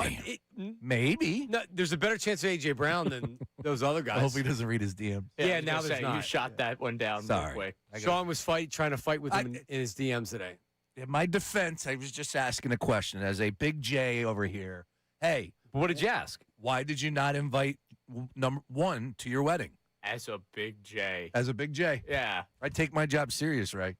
Sure, McClain and Berman are also in his DMs asking why. But why? You're really you're taunting him over the wedding stuff? Well, look, at the end of the day, it's not a taunt. It's just honestly, I'm curious. I just want to know. I care about these guys, man. But I can answer that question for you if you need me to. They're not friends anymore. But you can't just erase the Godfather aspect. You can't pick and choose who your Godfather is. You can't, you? No, you can't. You can't name someone a Godfather and then erase it. Is that so? Correct. Darnell, Philly. Darnell, I got 90 seconds. Go. Yeah, how you doing? I just want to speak on how we watched Jalen Hurts. He's a great passer. I feel as though we watched him a lot of time hold on to the ball, and I feel as though if he can be more decisive and fit into this offense that we're going to see this year, he should be fine. Yeah. I think the big problem was just him holding on to the ball, and if his legs still work, I think we've seen him running ball less. Then he should be what we need. Yeah, I appreciate it, Darnell. He's not going to run more. No. The part of the problem is that the when he was a dual threat quarterback, that dual threat is now not a lot of running, and it changes what he does as the quarterback. He's never going to be dynamic like Lamar Jackson, but he also needs to at least make teams pay with his running. He didn't really do that a lot last year. I need someone to ask, Jalen, do your legs still work? Would that be your first question That's to the the Jalen first Hurts? question to Jalen. Yo, that leg still work, Jalen? All right. We have some picks for you coming up next with our ace handicapper. His name's Ace. Also, we have important Godfather questions and conversations because Ray wants to be Lane Brace's Godfather. I named them the Godfather. I already did that. And yeah, we think we know who Sean's Godfather is. Sean and his mom didn't know who his Godfather was, which is even more interesting. His mom didn't remember who his Godfather was. Middays and Marks, 97.5 The Fanatic. All right, talk about my hair for a second. Yep, I need to get the freshie up at Razor Bar coming up because I'm going to be shooting a Morgenstern hair restoration commercial. You might see it during some baseball games coming up. But listen, they've been changing hairlines and lives for over 30 years because it's at this point it's not about getting your hair back. You can get your hair back. Trust me. I had a hair transplant, but it's not just about surgery. It's not just about that. Hair restoration is about all stages of hair loss, right? Topical treatments, medications, non-invasive options, because they actually work, but it matters where you go. And that's why you got to go to Morgenstern Hair. Over 30 years of experience. I've been associated with Morgenstern Hair Restoration, the team, the hair team over there for almost 15 years now, and they've expanded with 3 locations in the area. So Bala Cynwyd, Pennsylvania, Wayne, Pennsylvania, and Lancaster. All right, where you go matters. Morgenstern Hair Restoration, 610-831-HAIR. Call them now, 610-831-HAIR, and just say, hey, I heard John talking about you. I hear John talking about you all the time. Here's where I am with my hair loss. When you call, they're not going to be like, hey, how you doing, Mr. Smith? All right, let's bring you in, and we're going to give you a hair transplant. No. It's not a one-size-fits-all thing when it comes to hair restoration. Some people use the topical treatments, or there's other non-invasive options. Other people say, you know what? I want the hair transplant like I had. It depends on you, and it depends on where you are with your hair loss. 610-831-HAIR or morgensternhair.com. Morgan with an A, morgensternhair.com.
Middays with Marks, and listen, a lot going on in sports right now. We have hockey playoffs, and we have the NBA conference finals to discuss for some picks, some baseball stuff as well.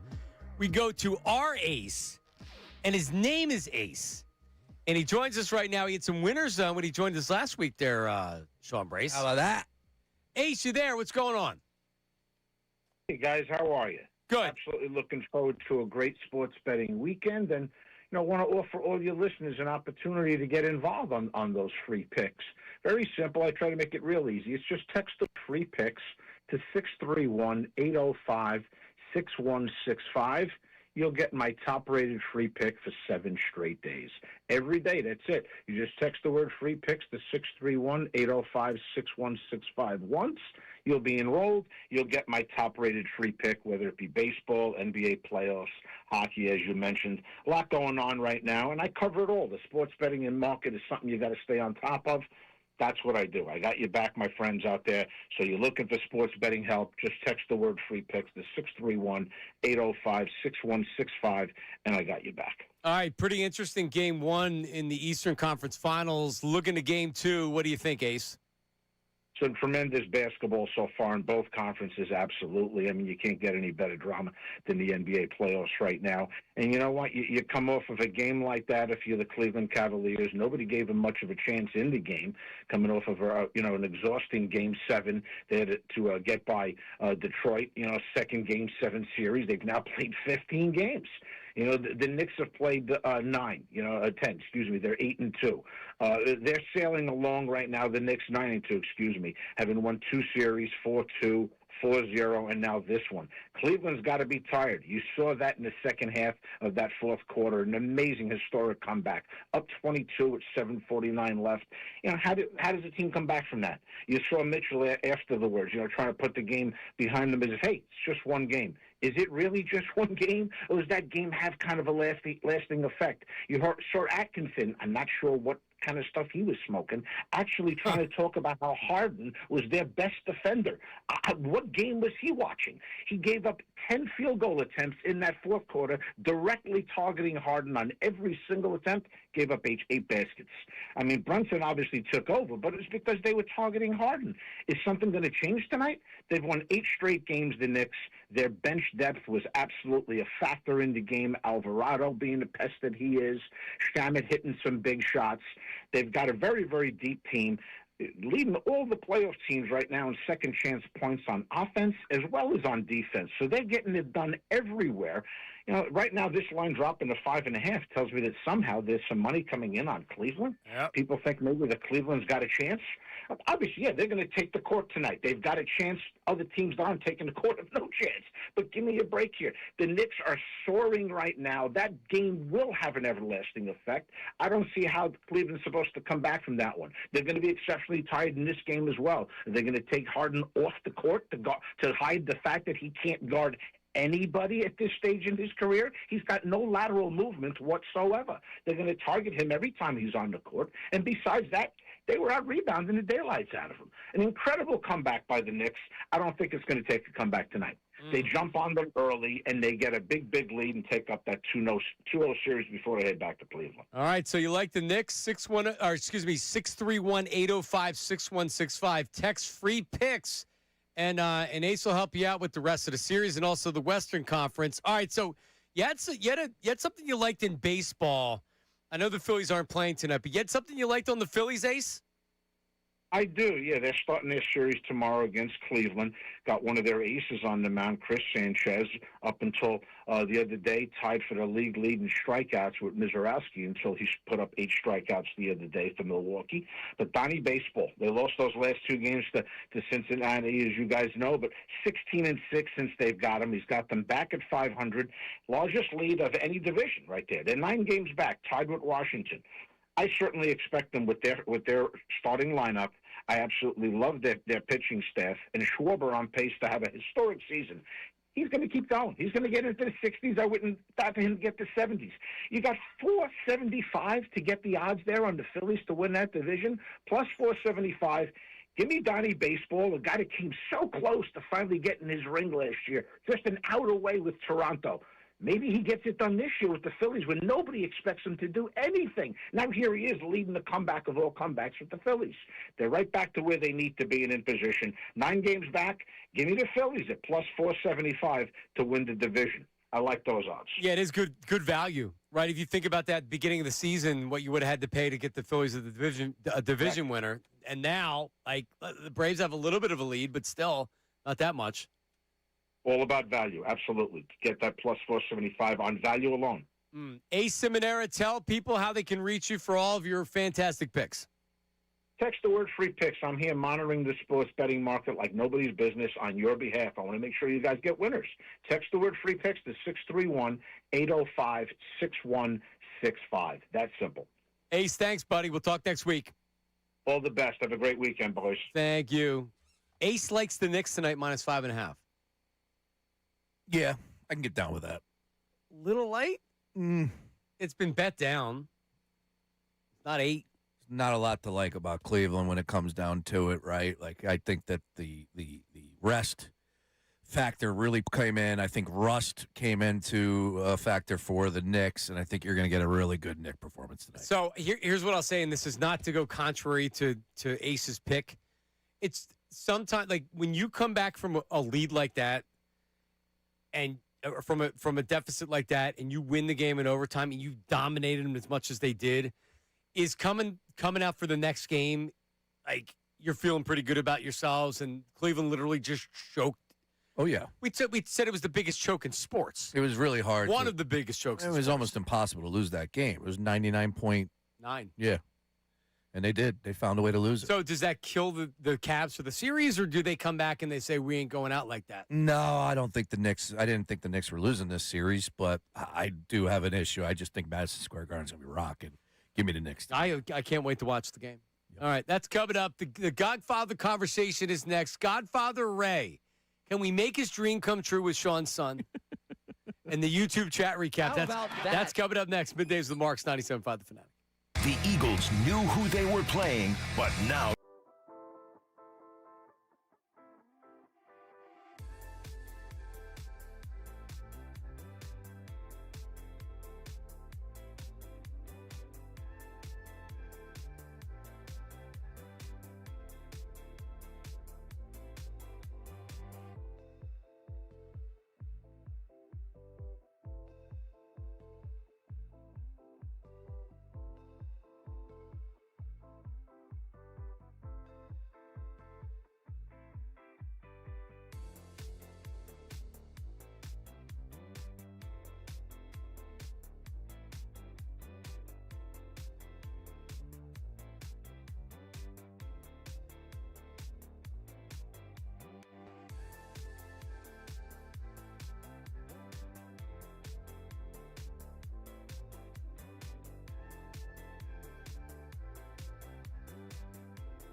Second 1 o'clock hour of the program, as always, brought to you by Morgenstern Hair Restoration. Check them out, morgensternhair.com, 610-831-HAIR. Yep, my hair looks good. Wait do you see the commercial? I can't wait. When you shooting it? Or is it already shot? Wednesday. No, next Wednesday after I get off. Nice. I need to get my hair cut, though, and I have a very difficult schedule coming up with kids and stuff to where I have to get it cut, though. I can't do a commercial about my hair without getting a freshie. Tighten up. I got to do it. All right, like Ray, when was the last time you got a hair? When was the last time you got a haircut, Ray? Saturday? Yeah, you got a new one before the Union broadcast. You got to look good for the radio broadcast. Yes. Oh, yeah. Yep. And you never know who's going to end up in your DMs. You got to look good for them, too. Right. True. I didn't even know I was going to be on Unfiltered. Thank goodness. Hey, Ray. All right. How about that? All right, well, speaking of Ray. Yeah. So, I don't know, how did we stumble into it, the Godfather conversation? I named them because I don't have a godfather for my two kids or a godmother. Somehow we were talking about Godfather, godmother, godparents. He was upset about the wedding. You were upset about the wedding. Jalen's gotta be there. Yes. There it There you is. go. And I asked Shawn. Shawn's like, well, our kids don't have godparents, and he didn't really understand what it was. So we were explaining it to him, and then I asked Shawn, well, like, who's your godparents? And he's like, I don't know. Yeah. So you did some digging and some investigating. You hired a private investigator, I believe. And my mom. Yeah. I hired my mom, and she didn't even know in the beginning, which was great. But she finally got back to me, and she said, all right, it's her sister, so my aunt and my uncle. So it's the Pam and her brother. So it would be. So Pam is your mom's sister-in-law. Correct. Yeah. No, my mom's sister. Your mom's Aunt sister. Pammy is my mom's sister. Okay. My mom had 9 sisters. She grew up in like the eastern part of North Carolina. Did she have any brothers? No brothers. 9 sisters? 9 sisters, no brothers. My mom had like an outhouse. Dude, like when I start talking about from back in the day, what she was doing and all that, like it's crazy where she came from. Same father? Father passed away way early. But for all yes, 10? Yes, same Wow, father. 10 daughters? Correct. So it's Pam and her brother. I don't even know if that qualifies as my uncle. So hold on a second. Pam and her brother. Pam's your sister, but your mom doesn't have any brothers. So Correct. It's So not it's not her sense. brother. Yeah, it's not her brother. And Pam married her brother, which they're from North Carolina. That could be the case. You never know. Pam and her brother, Jeff is your godfather. Jeff. I said, is Jeff still alive? Yes. Jeff lives in New Jersey. So Jeff is my godfather. Pam, who I know Aunt Pammy I know very well. She is my godmother. Had no idea. Honestly, Okay. had no idea. And you didn't need to go to Maury to find out who. That is correct. That is All right. I had no idea. Let's go to Bill in Jersey. Bill, what's going on, man? How are you? And we'll get to the Ray portion of this. Hey. Bill, go ahead. Hey, Jockey, hear me all right? Yeah, what up? I was listening online to that interview you did. I guess it was yesterday with the New England media. This morning, yeah, And on Toucher and Hardy. Why did you get online talking about Jalen like that to praise AJ? You kind of sound like a fanboy a little bit. Like, you were way out of line. Some of the stuff you were saying was not true. Like what? That his teammates, Jalen Hurts' teammates don't like him. AJ's mad because he doesn't get the ball. Man, you were way out of line. I don't know where you get your. I definitely didn't say AJ's mad 'cause he didn't get the ball. What I said was what I say a lot on the air here is that it's kind of known behind the scenes that Jalen maybe rubs some people the wrong way around the team. I mean, do we not talk about that on the air? I mean, who's your source on that one? Is that the 5th linebacker on the team, or let me ask you a question. But hang on a second. Let me ask you a question. Sure. What, do you believe AJ Brown? Do you believe AJ Brown wants to leave the Eagles? Because he's never happy. All what? But hang on. Hill, all of them. Okay, so why do you think AJ Brown wants to leave the Eagles? Because he's not the focal point. It's Saquon and Jalen are the leaders of the team. That's how he wants to So leave. you think? But he hang, wants to go somewhere. But hang on. But I think we would agree he wants to leave the team, right or wrong, because of the quarterback, Jalen Hurts, right? No, we do not agree. He wants to leave because we're a run-first offense, and he wants to go somewhere where he'll be the focal point. Okay, it's different. So nothing to do with the quarterback. No, because his first 2 years here, when Saquon wasn't here, he was all pro. Okay, well, I mean, we'll move on from that, but I think it's pretty clear to everybody that watches football that it has to. No, hang on. But hold on a second. Because we're going to work our way through this. Now, of everything that was written about A.J. Brown, is there one article, sourced or unsourced, about A.J. Brown that criticizes him for his behavior or anything else as an Eagle? One. Hey, John, does A.J. Brown move the needle when they talk about him? They move the needle. Wouldn't it behoove, especially in today's media society, why wouldn't they be writing bad things about A.J. Brown, even making stuff up? There's not one. I'll give you an example. I'll give you a perfect example. Sure. If Jalen got pulled over for speeding yesterday, would they have talked about that all day? Who got pulled over for speeding last Friday? The linebacker. Nolan Smith. Nolan Smith. Right. Did you guys talk about that today? I haven't listened to We you. did. Did you We talk did. about that today? We did for like half a segment. No.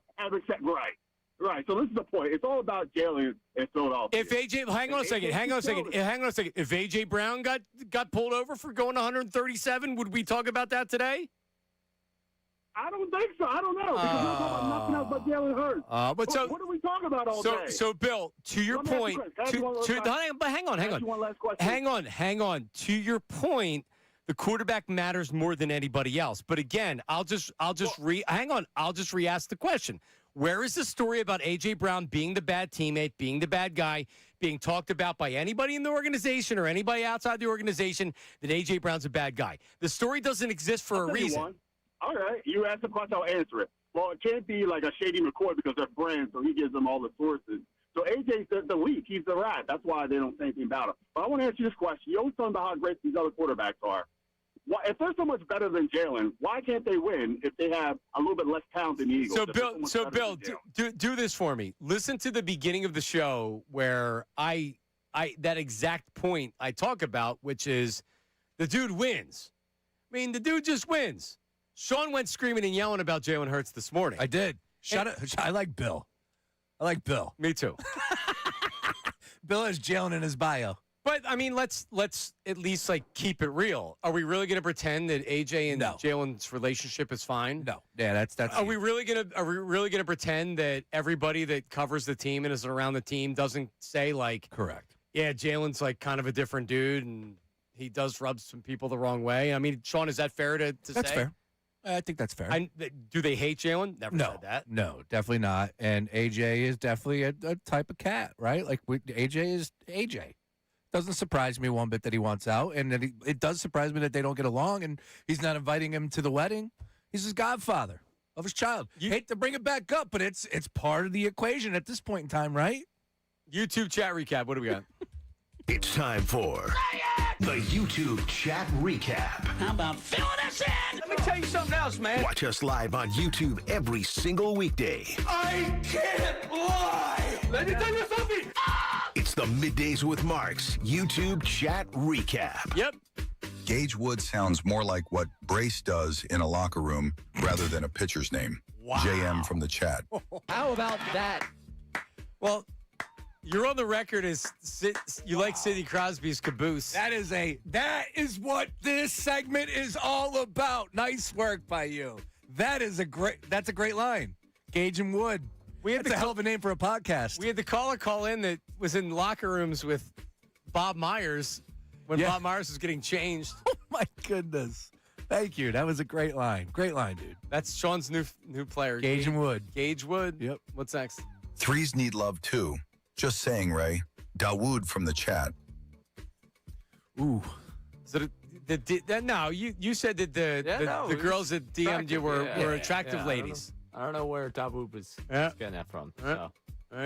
So. Everyone deserves love in this life. Stay hot, Ray. All right, what's next? On the other hand, Ray is the type I'd want my daughter to pursue. Greg from the chat. Oh. That's nice. Yeah. I mean, minus the drinking and smoking. I can't wait for that'll calm down with age, we hope. The next 10 it comments. It did calm down. Or rehab. I stayed home last night. I had a greater purpose in this life. All right, good. What's next? Nearly all of John's hair is gray. He certainly doesn't know what Riz means. Colby from the chat. Riz? When did I say Riz? You did not. Thank God. Yeah, I don't know what does it mean? It's charisma. It's short for charisma. Yeah, okay. I did know that. I just needed a refresher. Yeah. No, we don't use Riz on this show. No. We could. I mean, we could if you want us to. You want to do a segment? Does Ray have Riz? Riz me up. It's more from his world than mine. I don't have Riz. Are you charismatic, Ray? I'd like to think so. Okay. How about that? Yeah. Well, you have dynamic, that's for sure. Oh, yeah. You're a dynamic person. You guys also only get me here. Yeah. You know, we want you elsewhere. Yeah, yes. no, I'm actually good on that one. How about that? I think I'd rather flirt with women in front of my parents than in front of the two of you. Oh, that's great. All right, any more? Free picks and hot seats should be Ray's new podcast. Andy from the chat. Oh, Andy. So good. Well, damn. Did you get were there any text messages after we talked about it? To the Davis Honda text line? I didn't see anyone inquiring about being single. Any more DMs? I did not see any DMs. The only DM I got today was one of our listeners. This could be out in San Diego. It was like, you want to grab a beer before one of the games? A girl? Nah. Oh. Dude. Sorry. Dude. Yeah. Yeah, because Ray would withhold if it was a girl that did it.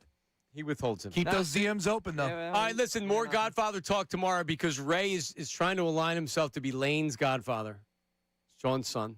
We'll talk tomorrow. A big pre-Memorial Day celebration in the rain tomorrow. Ricky and Bill coming up next. See you. Now on 97.